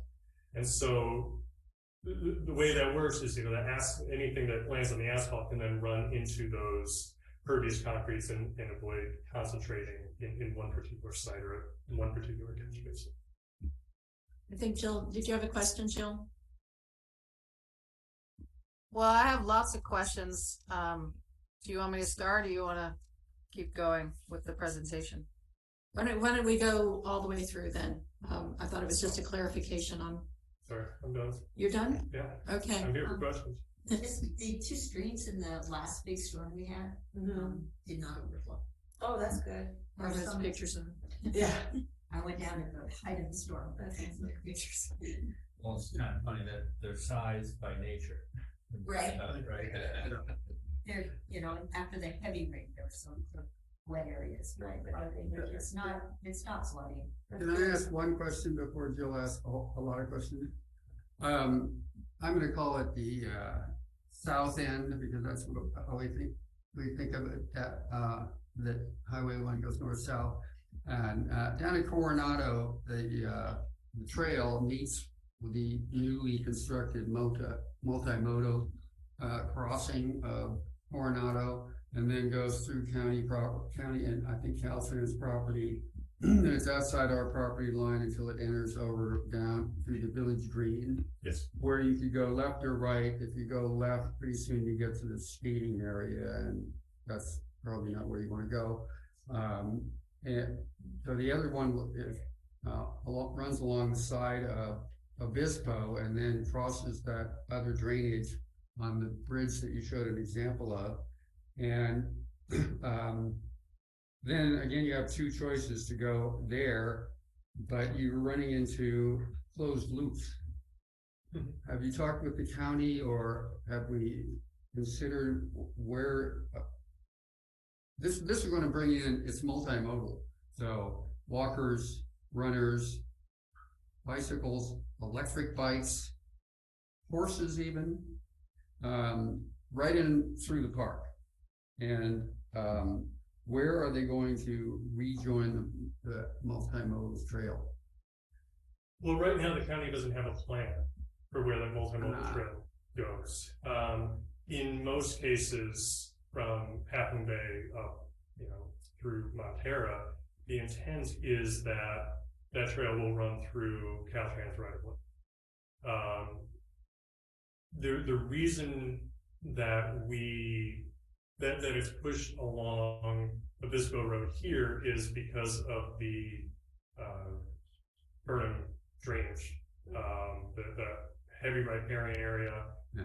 The creek is just a few feet off of the edge of the paving right there. My assumption is that somewhere at the bottom left of that loop, there will be a spur that moves off to wherever the county picks up the trail back into Caltrans. You can see we bring that loop pretty close to the property line right there. That seems to be the most logical place to make that connection. Okay, yeah, would be useful if the county had some idea what they're going to do in Caltrans. It's something that may come out in the review process. Yeah. We're just reviewing this to start it on its next part of the journey. Right. Thank you. That's interesting, right? Because it could be like that they look at this and see a natural fitting. Yeah. That's the hope. Yeah, that's right. Well, we had a preliminary meeting where they indicated that they would be supportive of putting the multimodal trails through this, but that was just an informal agreement. It wasn't interested in any commitment. Go ahead, Jill. Okay. I have lots of questions, so I'll just start. Why do we need the new curb and gutter along Obispo Road? I mean, right now it's just a rural kind of flat area. Is there some sort of, when you do upgrades, the county makes you put in curbs and gutters, or why do we need that? That's often the case. If you want to encroach within the right of way, the county or city, whatever it is, wherever you are, will make you improve the frontage to current standards. So did the county tell us that, or are we assuming it? Well, there's two reasons. One is, to some extent we're assuming that we'll need to do that. The second is that it does provide a better method of managing stormwater in this area by directing flow off of the Obispo Road into the direction that we want it to flow. Okay. I'm concerned with that because it's out of character and it seems like we got enough green going on next to the road to accept the water like it does right now. Okay. You mentioned two reports. You mentioned a biological resource assessment by biomass and a wetland delineation by RCD. Is there any way the public can see those? Is there any way the board can see those? Because I have not seen those even though I've requested them. I'm not the gatekeeper. The district has the copies of everything as far as I'm concerned. Maybe I should refer that to Chuck or to legal counsel. Is there a reason why I can't see those? I can't think of one that there's a reason you can't see it. Okay. Delia, can you send me those tomorrow? Alrighty. Continuing on. Can you tell me what the difference is between an active and a passive grassland? There are a lot of residents who were confused and didn't know, and I myself couldn't answer that. So can you compare active and passive grasslands? Sure. Yeah. The way we've approached this project, the active grasslands are traditional turf areas used for active play with regular maintenance. A typical park lawn, really. And we have those in those two areas. One is kind of that blow off space from the play structure and picnic areas. And the other is the village green area on the south end of the site. The passive grasslands, weren't areas that we envisioned as being mowed spaces or irrigated spaces. And in fact, our expectation on the north end of the site is that these are largely ungraded spaces.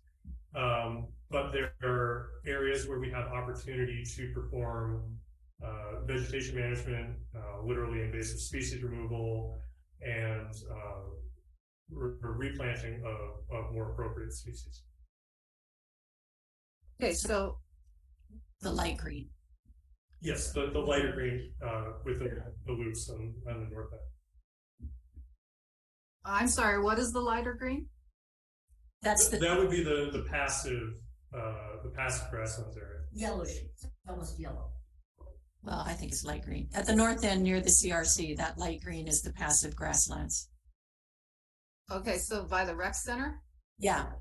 Okay, what about when you go to the south? There's the same color green. Are those also native grasses that are ungraded? No. So the furthest south is what we're talking about. Yeah, can you put your mouse over? Yeah. This is the village green area, and this is the more active one area. Both of those, we conceived of those as mown lawn spaces, whereas these areas up here are the passive grasslands, largely ungraded, with invasive species removal and general vegetation management out there. Can you use your pointer and just go through the map real quick and just go active? Are you saying there's only two lawn areas? Yes. And the entire rest of the strip is native grasses that won't be mowed or graded? That doesn't seem right. What's the dark green? It's just the dark green is coastal city. Dark green are built up areas of largely coastal scrub plantings. The brown areas are most likely mulch areas. This here is the dog park area. This is picnic and play structure area. And then along the perimeter and other areas, we're looking more at pollinator type gardens or pollinator friendly gardens. So native gardens with different concentrations of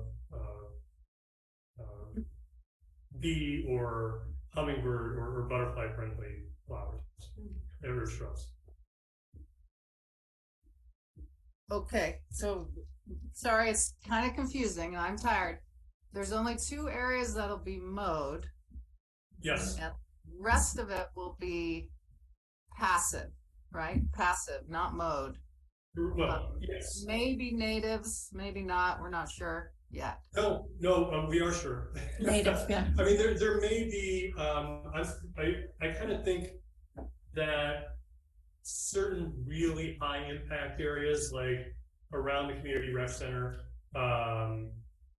where the desire may not be for really, the aggressive seasonal turnover that we do see on some natives. There may be opportunity for some adapted species in those areas, but the vast majority of the park will be natives. Okay.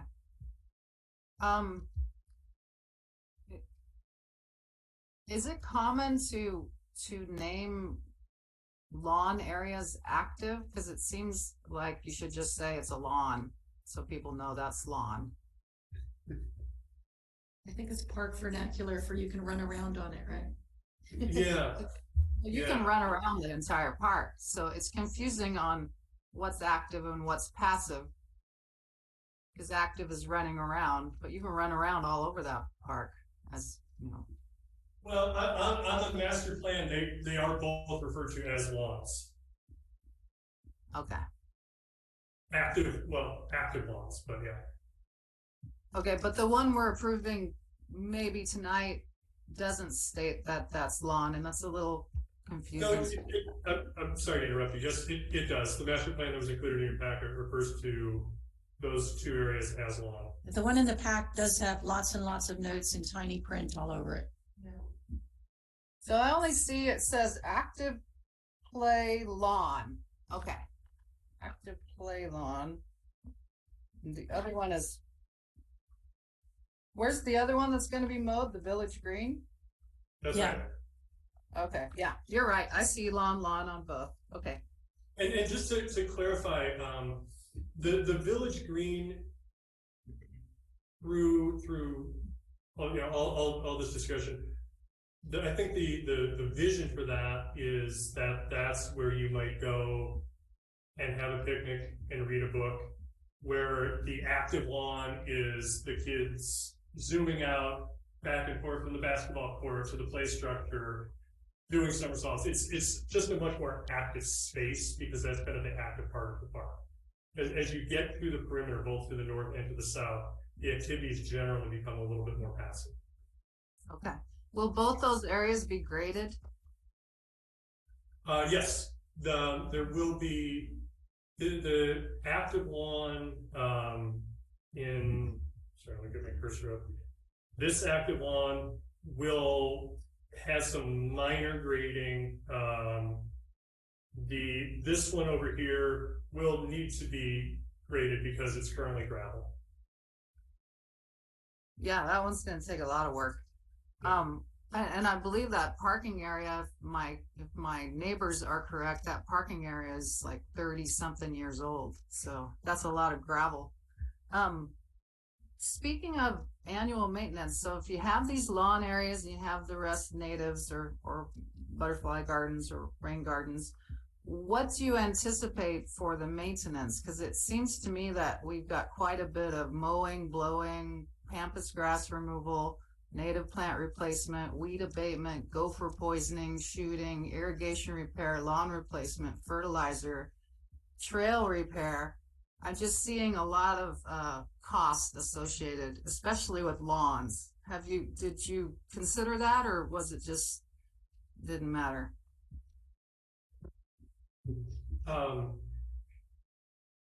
We, throughout the design process of this park, we have tried to strike a balance. There are a lot of the, I actually, before I came here tonight, we have kind of a log of all the public comments we've received from 2018, a couple in 2019, 2020, and the balance between people who wanted this to be Marina Green and the people who wanted this to be only have really small amounts of lawn for the reasons that you're mentioning was a tough needle to thread. Every iteration that we've done since the first master plan that the board saw in June of 2018 has had successively less lawn, and frankly, there's been a lot of pushback. There's been a lot of pushback from the public, and there's been a lot of pushback from board members who want more lawn, more active open space. There's no doubt that this park, just like with the community recreation center, is an investment. It is not an investment to build, but it is an investment to maintain in perpetuity. I'm not qualified, nor am I the appropriate person to quantify that. But I think that's the board's role. Yeah, I walk that Burnham Strip at least once a week. I love it. It's beautiful. And I can walk through it just fine as it is. I don't need to have a lawn in order to scamper. I'm not sure why I need that. The rain garden, that's interesting. It's like a biotreatment area for stormwater. That's interesting. So for the dog park, what is the screening? What is that? The screening along the perimeter of the dog park? Yes, it just says screening. I'm sorry, I just want to clarify. The vegetative screening or the fence enclosure? I don't know what it is. Are you saying it's going to have a fence and vegetation? Yes. What kind of fence? We have to have a fence around the dog park for an off-leash dog area.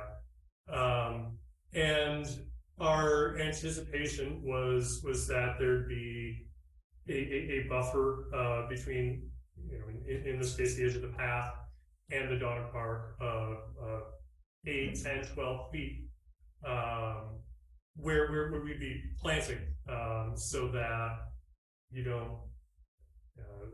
dogs aren't standing right there on the other side of the fence barking at you as you're walking by, just to help screen the area. So it's a combination of vegetation and open wire fencing. What kind of fencing? Was it metal or wood, or what did you say? Our expectation was that it would be an open wire design, so probably wood posts with commonly referred to as hog wire.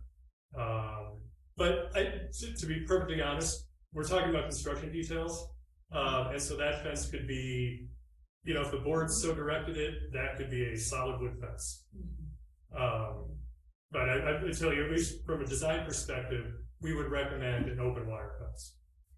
Okay. Jill, can I ask one question about dog park before you go to your next question? Sure. Any thought of like trees in the dog park? As a dog owner, going to dog parks where there are trees, like no shade, very hot, to stand there, just any shaded areas in the dog park? Trees are really tricky, especially on this site, because open views are a big deal. It's any shaded structure. Is it too small? I think anything that potentially impacts the view is something that is going to need to be factored into the visual resources analysis. At least you get a breeze in this part. Just thank you. Go ahead, Jill. Sorry. Okay. Okay, dog park. Moving on. The playground also is enclosed, I assume, with fencing. So the play area is twofold. So there's one for smaller kids, like the 2 to 5 year old range, and then 5 to 12. The 2 to 5 year old is definitely enclosed, but the 5 to 12 year old, the bigger play structure, if the board wanted to, we could enclose it, but at this point we had anticipated that kind of being open on both sides, so open to the picnic area, which is to the right on the plan, and open to the lawn on the left side. You don't, by code, you don't have to enclose it for the 5 to 12-year-olds? Yeah. Okay, thanks. Yeah. There will be fencing along the Obispo Road side of that play structure. By that green area? Yes. Okay, how many grills and tables for the small picnic areas? I think we said no grills, didn't we? Or did It we? says grill. Oh, I think the master plan says potentially barbecue grills. I think that was a debate with no agreement, so it's potential. So could we let there's potential, which just gives us flexibility.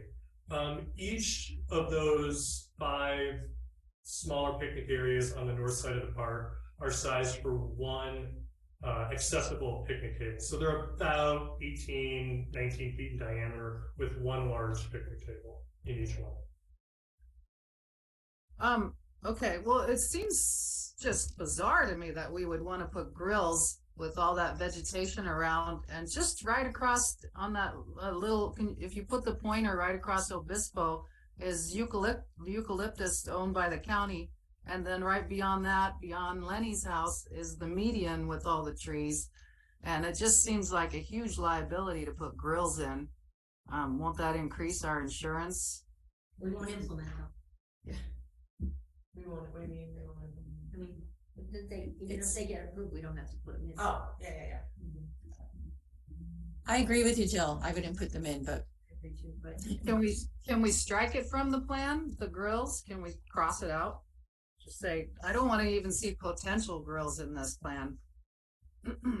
Anyhow, moving on. That's just a comment. It was put on the plans originally because of the public input. But if the board is, and it sounds like the board doesn't want them. Are you saying maybe leaving them in so we have optionality? yeah, I mean, we don't have to do it. Right. I mean, this plan has a long way to go yet. Fire department may say no grills. You know, there may be some new thing that doesn't have a fire date. Maybe there's a way to do, I don't know, but I don't think it hurts anything at this point to have more flexibility. I disagree. Fireworks are illegal in our county. I don't want anything that's going to burn it down. What's the ground cover at the dog park? Engineered wood fiber, just like it would be well, necessarily not engineered wood fiber. It'll be wood mulch, the dog park. Okay. Yeah. Okay. In the picnic and play structure areas, it would also be wood mulch, but an engineered wood mulch for playground safety. Okay. There's also high visibility crosswalks and stop signs. That's completely out of character for El Granada, and I don't understand why it's there because people cross that road all the time and it's not an issue. Is that something required by the county that we install stop signs and high visibility crosswalks? No, it's not required by the county. It's been in the concepts from the really from the initial. There was a lot of public input asking for that. Yeah. Because it's people do cross, but cars go 45 miles an hour. So. And as you're increasing the number of children that are going to be crossing through there and all that stuff. Right? Yeah, and I do want to clarify, stop signs specifically require a traffic warrant. So the county, if we did want to put in if the board wanted to put in a stop sign, then they would have to go through the county process to get a traffic warrant for those stop signs. The high visibility crosswalks don't require a stop sign. They're a safety measure and don't require traffic warrants. There There will is a- be a traffic study as a part of CEQA, so some of that will look at those issues as well. It will certainly provide context for a potential future traffic light. A lot of the public input expressed concern about the speed of the cars on the road, on that road, and wanting something to slow them down.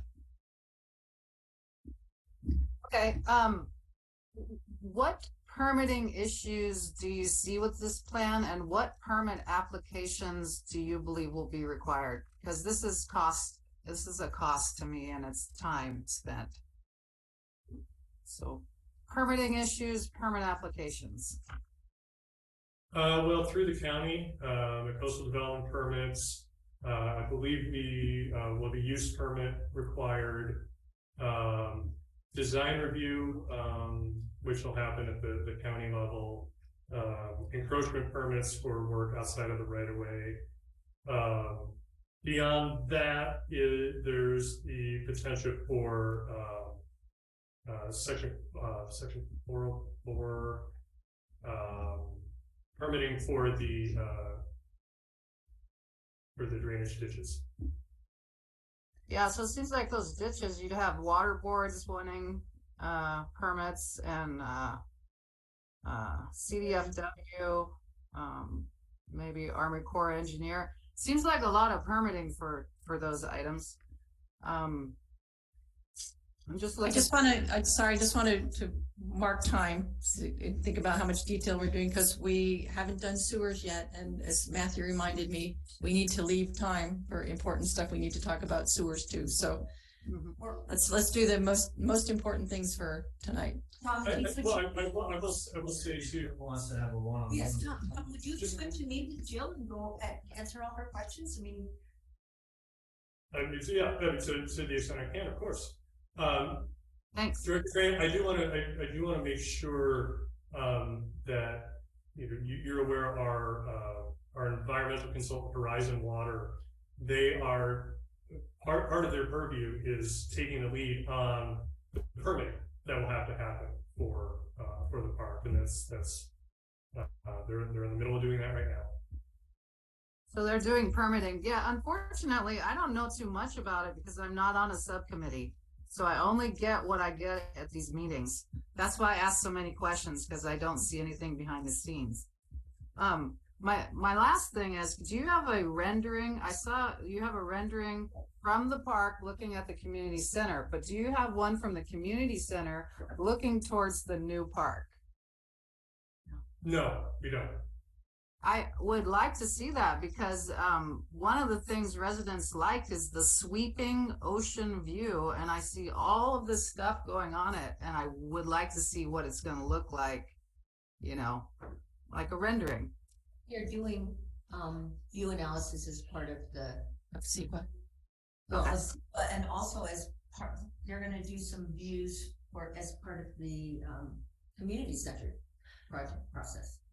They just situated the buildings, particularly the new building, so that it has, and the patio of the room that is closest to the park, to make the most of those sweeping views all across the park and down to the Ritz-Carlton. So that's a major consideration. That's why the north end of the park is the serene, quiet end with just benches and picnic tables, because it really is the best viewscape.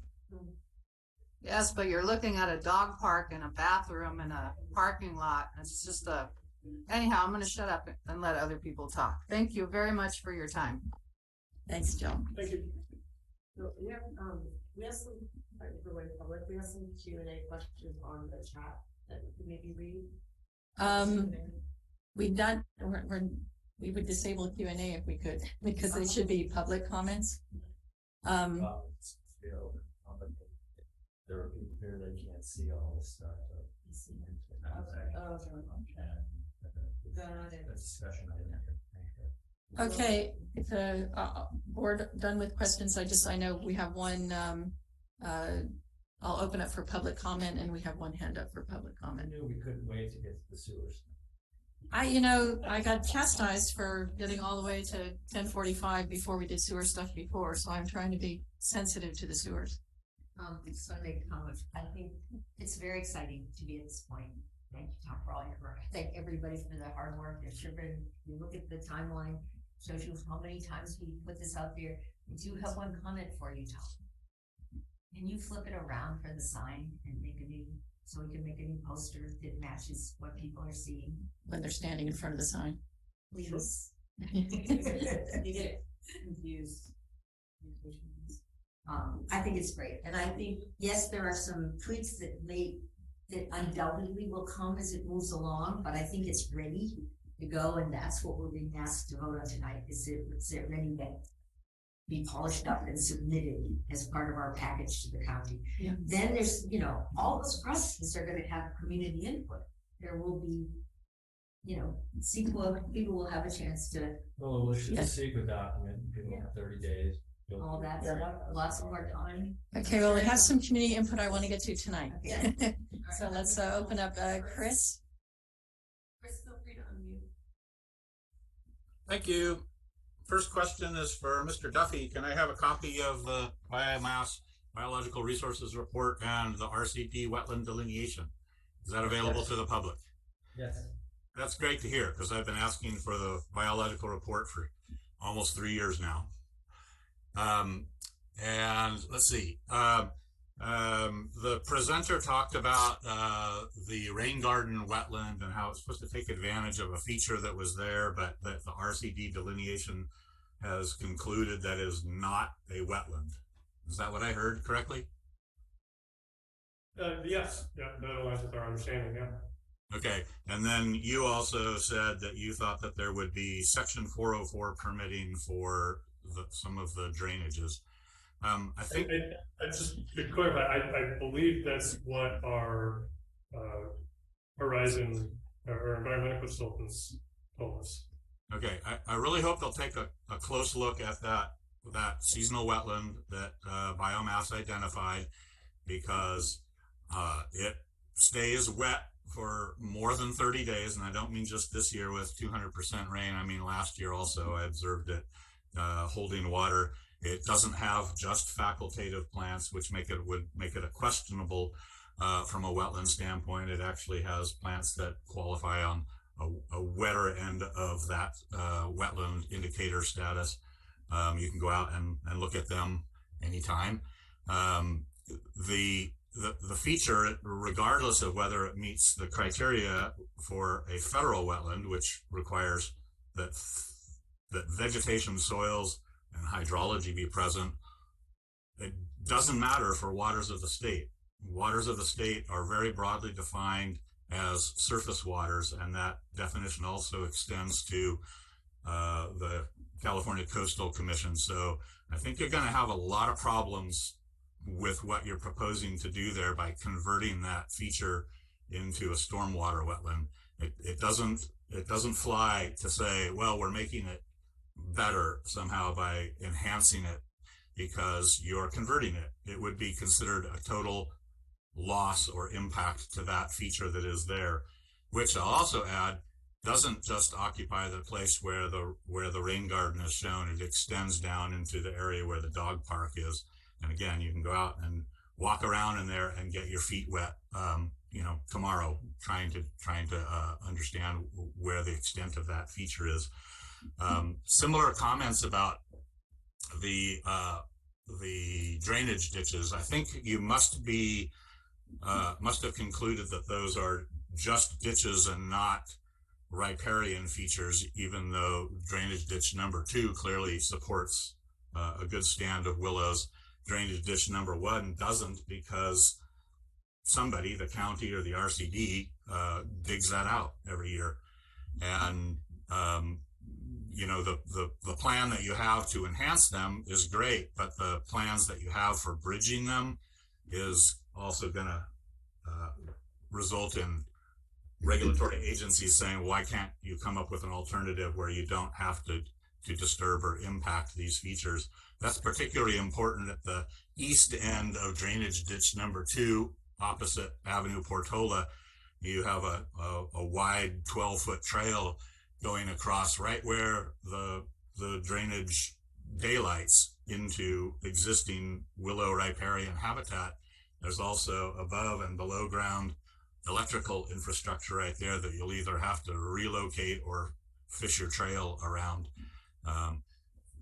Moving further south, there's a trail extension that goes down parallel to Obispo Road toward the fire station. That also crosses another drainage that is sometimes referred to as Portola Creek, that comes from the east, crosses over into that large willow thicket, and runs parallel to that willow thicket right under where your trail is shown. So it's sort of like you're ignoring that there's a creek and a wetland, and you're ignoring the required setbacks from riparian habitat in a number of places here. And this just all concerns that this is advancing to this stage without having taken into consideration the constraints. You did also start off by saying biomass did this nice report, but that they didn't seem to understand your goals. And that shows me that you don't understand what a biological resources report is supposed to do, which is to inform you of the existing conditions and the constraints associated with them, and to inform your plan to design as much as possible around those constraints. You don't contract a biologist to go out and, find what you want to find based on what your goals are. I'll stop there. Thank you, Chris. Can we open up Natalie for comment? Sorry, hold on 1 second. All right, Natalie.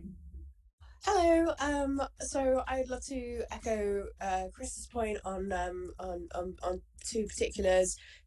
Firstly, I would love to see those environmental reports. I would really love them to be available to the general public. I feel like it's really important for us all to understand the restrictions to what we have right now, and what's important to keep and look after and preserve. I feel like it's an essential lens which we need in order to, as residents of El Granada, to look at the park design and see how that fits in. I'm really excited about this park in general, by the way, but I also would love to reiterate that I'm really concerned about the riparian area, and any it sounds like there's significant retrofitting of grading and complete renovation of the riparian area that's there right now. So I really look forward to seeing the environmental reports and the potential assessment of the impact of that. I'd also love to know more about the accommodations being made for animals and wildlife in the park in general, to create habitat. I love that there's native grasses, and you're working really well with a whole bunch of coastal scrubland, but I would love to also see things like bee hotels, as well as the bee garden, bat boxes, bird boxes, things like that. I'm really excited by the park. I would also, as a dog owner of a small, black, very easily hot dog, would love some shade, any shade, even if it's just like a bench in the dog park, because otherwise it's going to be completely unusable for us. I'm really excited about everything. Would love to see those environmental reports, and I have some cautious concerns about some of the issues with the wetland area and the riparian area. Thanks. Thank you, Natalie. We'll come to Dan, and I'm sort of giving everybody 4 minutes since there's only a few people, but.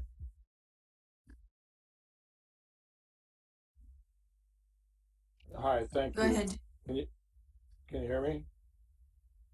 Yes. Well, okay.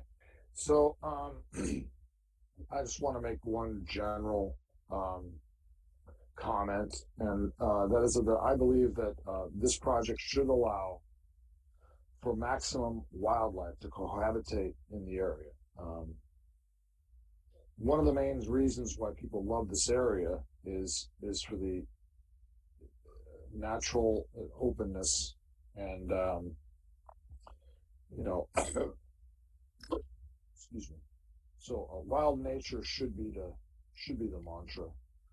I'm concerned with overdevelopment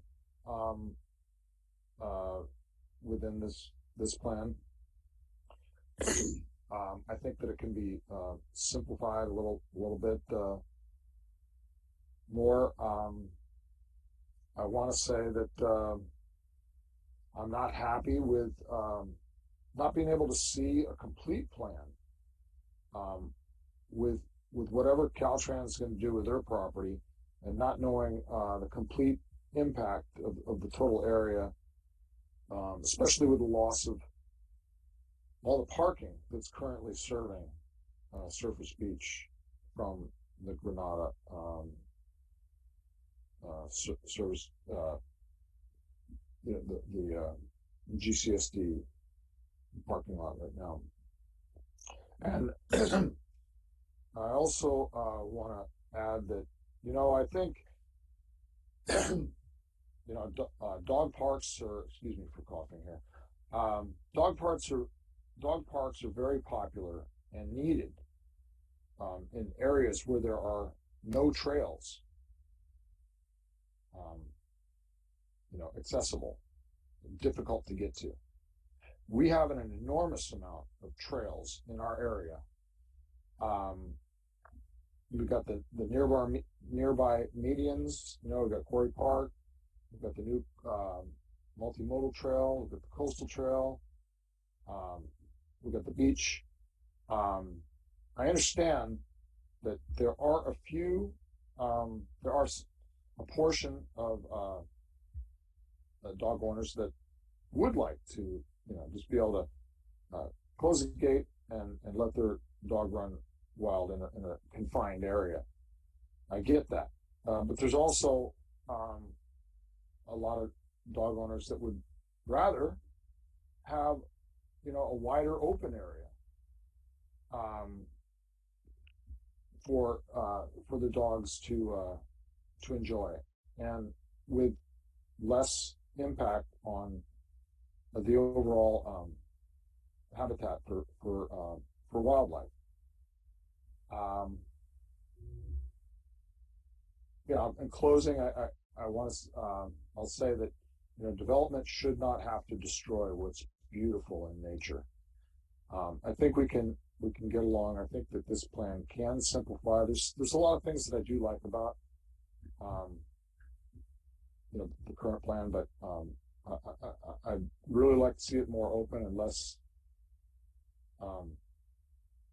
permanently kind of altered for all the natural wildlife. And I'll leave it at that. Thank you. Thank you, Dan.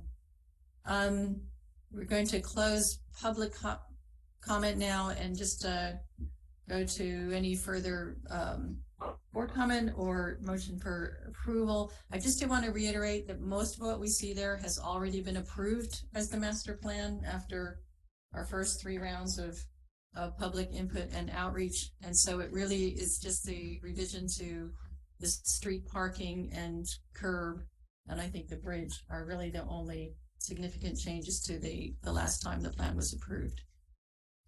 I move that we approve the Vernon Park master plan for submittal. Bill? I just want to make a clarification. You are not approving the master plan. You are just simply moving the master plan forward for SEQA review. Thank you. Thank you. You got my language on the last one on that too. So we're seeking to Consideration of approval of Vernon progression to Granada Community Park Master Plan for permitting this. Basically the agenda title. Yes. Yes. Right. That's how I was. Yeah. I'll second. Any further comment? Jill, you've got your hand up. Yeah, I'm going to vote against it, and here's why. I see all of these really nifty things, and first, the sweeping view of the ocean is going to be gone. Second, I'm looking at a financial document that was distributed that shows money coming in and money going out in regards to this park.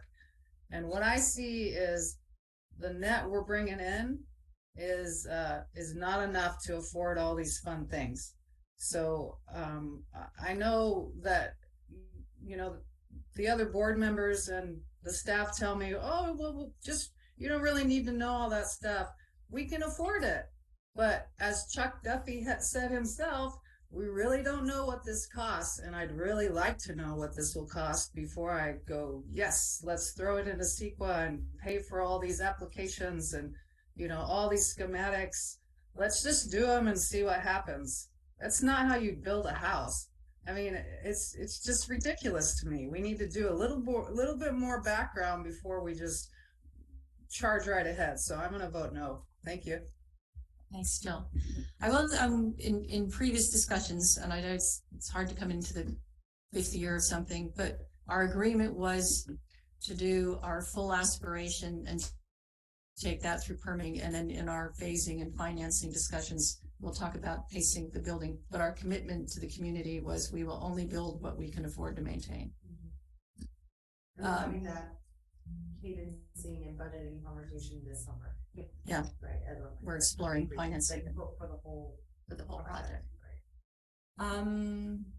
Any further comment? Are we ready for a vote? Jill, your hand is still up. I'm done. Thank you. Okay. Ready for a vote? Okay, Director Dye, Yes. Director Clark, Aye. Director Marsh, Aye. Director Randall, Aye. Director Grant. No. Motion carries 4-1 with Director Grant opposed. Okay, moving on to number 4. Whew. Yeah, I didn't get a copy of the plan because I didn't have a full packet. Of the plan. Okay. Is there a copy of the plan for me? A foldout? You want us just? The one that I really like to Matthew, I blew it up. Because it wasn't printing right, so I usually do that, but I can make one for. No worries. I thought everybody got one. Standalone I print my own stuff, so I didn't bring printed packets, so I didn't forgot. I think we have a standalone document that Tom sent that we can print. Okay, Not part I of the just packet. printed what was given to me and I blew it up, yeah. Okay. Yeah, it's in the pack. Thank you very much, Tom. It was a long thank you, evening. Tom. Nice to see you in person again.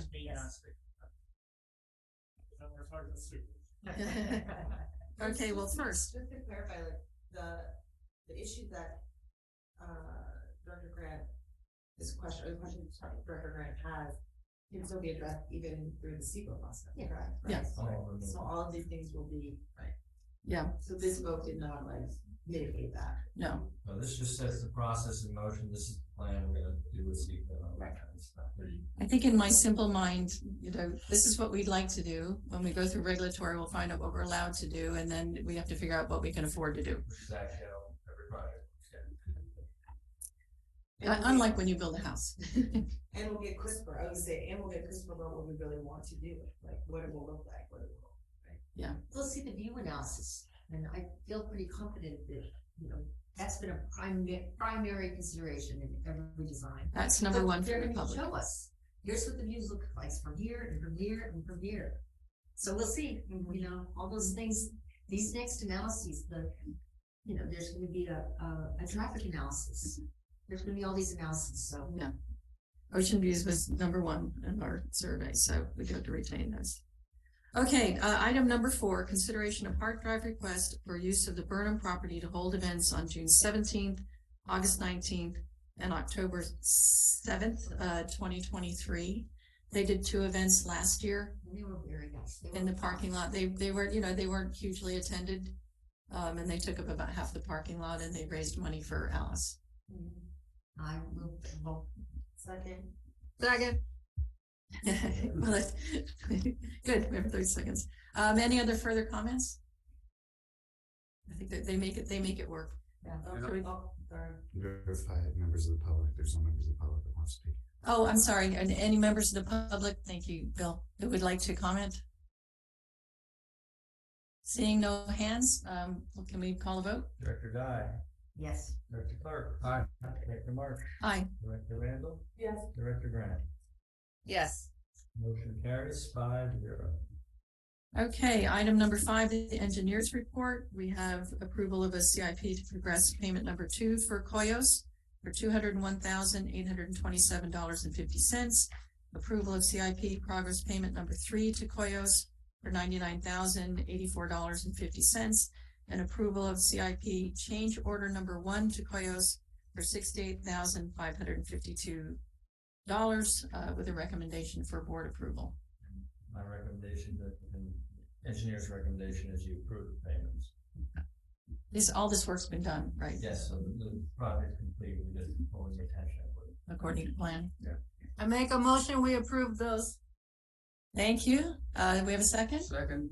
From Grant and Clark. Any comments from the public? Bill, you're just gonna have to get something that zaps me. Seeing no hands up, can we call any further comments from the board? Seeing none, can we call the roll? Director Dye. Yes. Director Clark. Aye. Director Marsh. Aye. Director Randall. Aye. And Director Grant. Yes. Motion carries 5-0. Item number 6, report on sewer authority mid-coast side meetings. And can I just say before you guys report that I don't know if my comments from last time got back to Superintendent Costello, but I thought his report this time was much improved, very cut and dried, and no drama. So I just, would like to say that as well. If that feedback was heard, I read it all and I appreciated the change. I actually think he does have a wonderful sense of gallows humor. I just don't want to see it in a sewer report. Actually, can you put up page 277 of the agenda?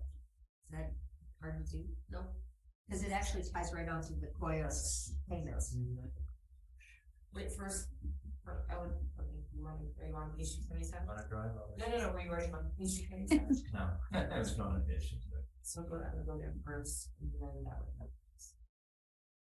Page is it? 277. No, of our debt. Our document, we don't have that, we don't have that many pages. What are you looking for, Mark? It's the chart from the SAM report. 51. I think it's 51. Okay. Oh, no, it's here, it's 53. Yeah. There. Ooh. Look at that. This is a really interesting chart, and it actually ties in with the last one where we paid for our capital improvement program. And you can see that the tallest one, the light blue, is the rain. The green is how much is processed by the plant. The purple, next one down, is Half Moon Bay. The red is Montera's use of the plant, and the blue is GCSD use of the plant. And you can see that both of the other agencies, when there's rain, they get more infiltration because you can see their use of the plant goes up and ours stays steady. And I think that's partly a result of us fixing, spending taxpayer money to fix the pipes. So I just thought, this is interesting to see how rain impacts the sewer plant for people to see. And I thought that this is particularly notable, that it just shows that we stay pretty steady even when there's rain. These It's charts are interesting. always so.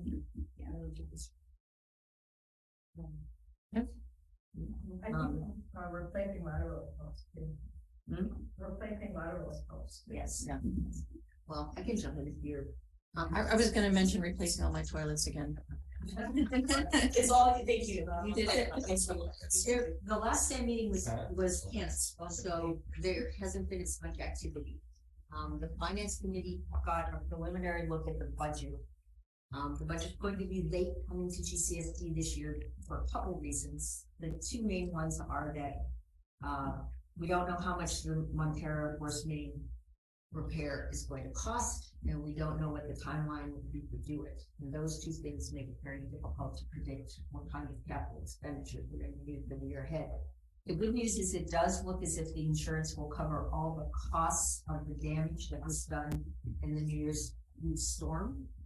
So the insurance companies have been in, had a look at it, and FEMA was in visiting the plant this week to take a look at, whether they can help with some of the projects to improve resiliency and so forth.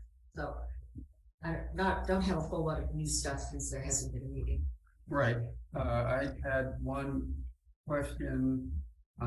This is on agenda item 5, our page 8.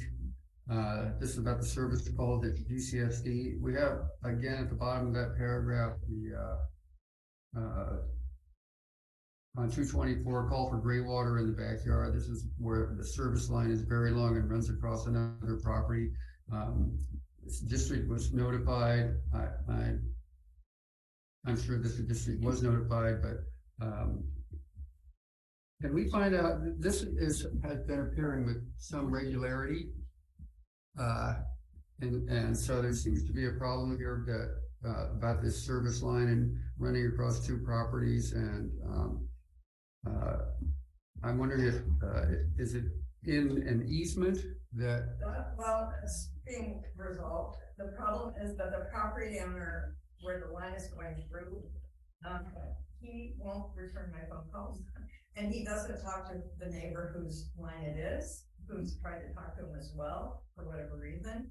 And the person whose line it is going to extend the main, and it does require an easement through Fran Pollard's property, because she has a line that runs about 75% through her, comes off of Santa Maria, and it runs through about 75% of her parcel, but it doesn't go to the property line. And the property line, it needs to go at least to there and a little beyond to serve the person who has the line that goes through the neighborhood below. So I've been working on it.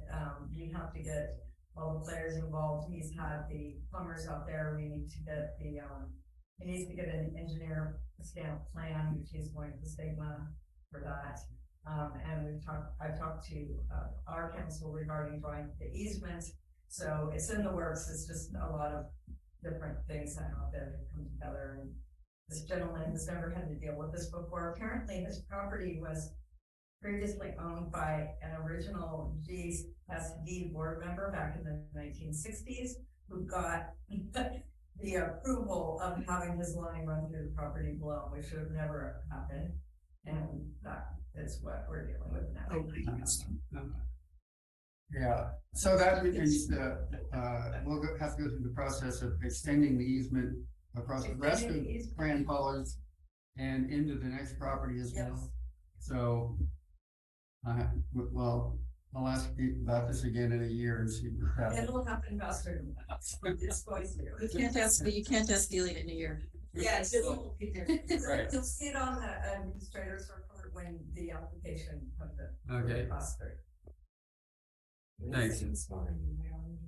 Oh, was your name not correct? Never right. On the SAM reports, actually, this is a note back to Sam. This reminds me of their email. Yeah. Purposely misspelled? No, that was deliberate. Yeah, but then. It's been fixed. Well, no, because I have 2 accounts now. So I have one that's Jay Randall and then Jay Randall. For GCSD. Both, yeah, for both. And I don't know how to get the Jay Randall. Some concerned people might be actually emailing there. Well, I think what we can do is we can have anything that's sent to the wrong one, bounce over, forward, and we'll eventually cancel. Okay, that would be really great. So then I think, like, I need to read, connect to Microsoft. Before she's listed on the SAM. A new Microsoft. No, I'm not Where connected they to list that. the alternates on the SAM reports. There's Okay, one. I need it. Oh, it's stuff. RENDLE. Okay. Oh, thank you. Put that off easy. Yeah, it's a different wrong than the email address. Right. You know, No. But I think that's about all I have to say about it. I think Sam, we, right now, right? I don't Oh, think yeah. we can come up with any more wrong spellings. Oh, yeah, just Oh, trust me, there are many more. point anybody. Okay. Delia, can you just let, I think it's Susan know, on the SAM letterhead, they have Jen's name spelled wrong at the bottom. Okay. All right, are we ready then to move on? Yes. Okay. This is Sam. then gone to the, and I tried so hard to preserve time before 11 o'clock. You don't have to read the consent. Listen, my record is 11:08, so Okay. Second. I don't have to read all the items. I forgot to ask her. We don't need comment on the, SAM report. Okay, any other call roll? Oh, Any public comment? any public comment on the consent agenda? Okay, roll call. Nobody want to pull anything? Roll call. Director Dye. Yes. Director Clark. Aye. Director Martin. Aye. Director Randall. Director Grant. Yes. Pass 5-0. Okay, number 11, any reports on conferences or committee meetings? Seeing none. 12, attorney's report. Report. Nothing new to report.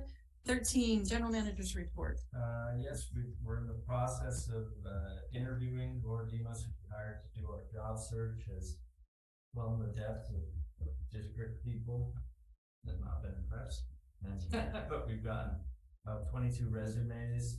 We've interviewed, Laura's interviewed 3 or 4 people. I've interviewed one, and I think we've got a good candidate. So I'm going to set up an interview with a couple people and just have another set of eyes look at it, and I can see we can go ahead. If we're waving hands. All right. You are another pro in that field. Yeah. So that's my report. Okay, administrative staff report.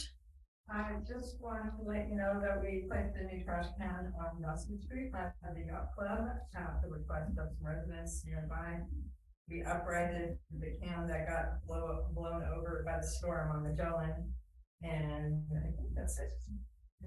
Okay, and then Delia gave us, I'll just say it for the record, for the recordings this Saturday, April 22nd from 8 to noon is the Granada local drop-off recycling event in the parking lot, the Obispo parking lot. Just a little side comment for me, because I just heard this yesterday. It's exciting. The new Miramar Bridge installation is supposed to happen next week. I heard about that. It's very exciting. Very exciting. Okay, future agenda items. Any additional future agenda items? Anyone's got anything? Email me or deal yet? I've been approached by pickleball people. Oh yeah, they're tough. Ball person next to you. We have to balance so many things on this planet. If we build the big room, Fit it into the old fire station. it might have fit behind, but if we build the big community room on the CRC, I think it will fit 1 court indoor. With that, If you got anything, email myself and Nancy, the board presidents. where we do the agendas, just so you know, like a week ago Wednesday, so about 10 days before the meeting. Okay, with that, we are adjourned at 10:55, which is not my worst. Yeah.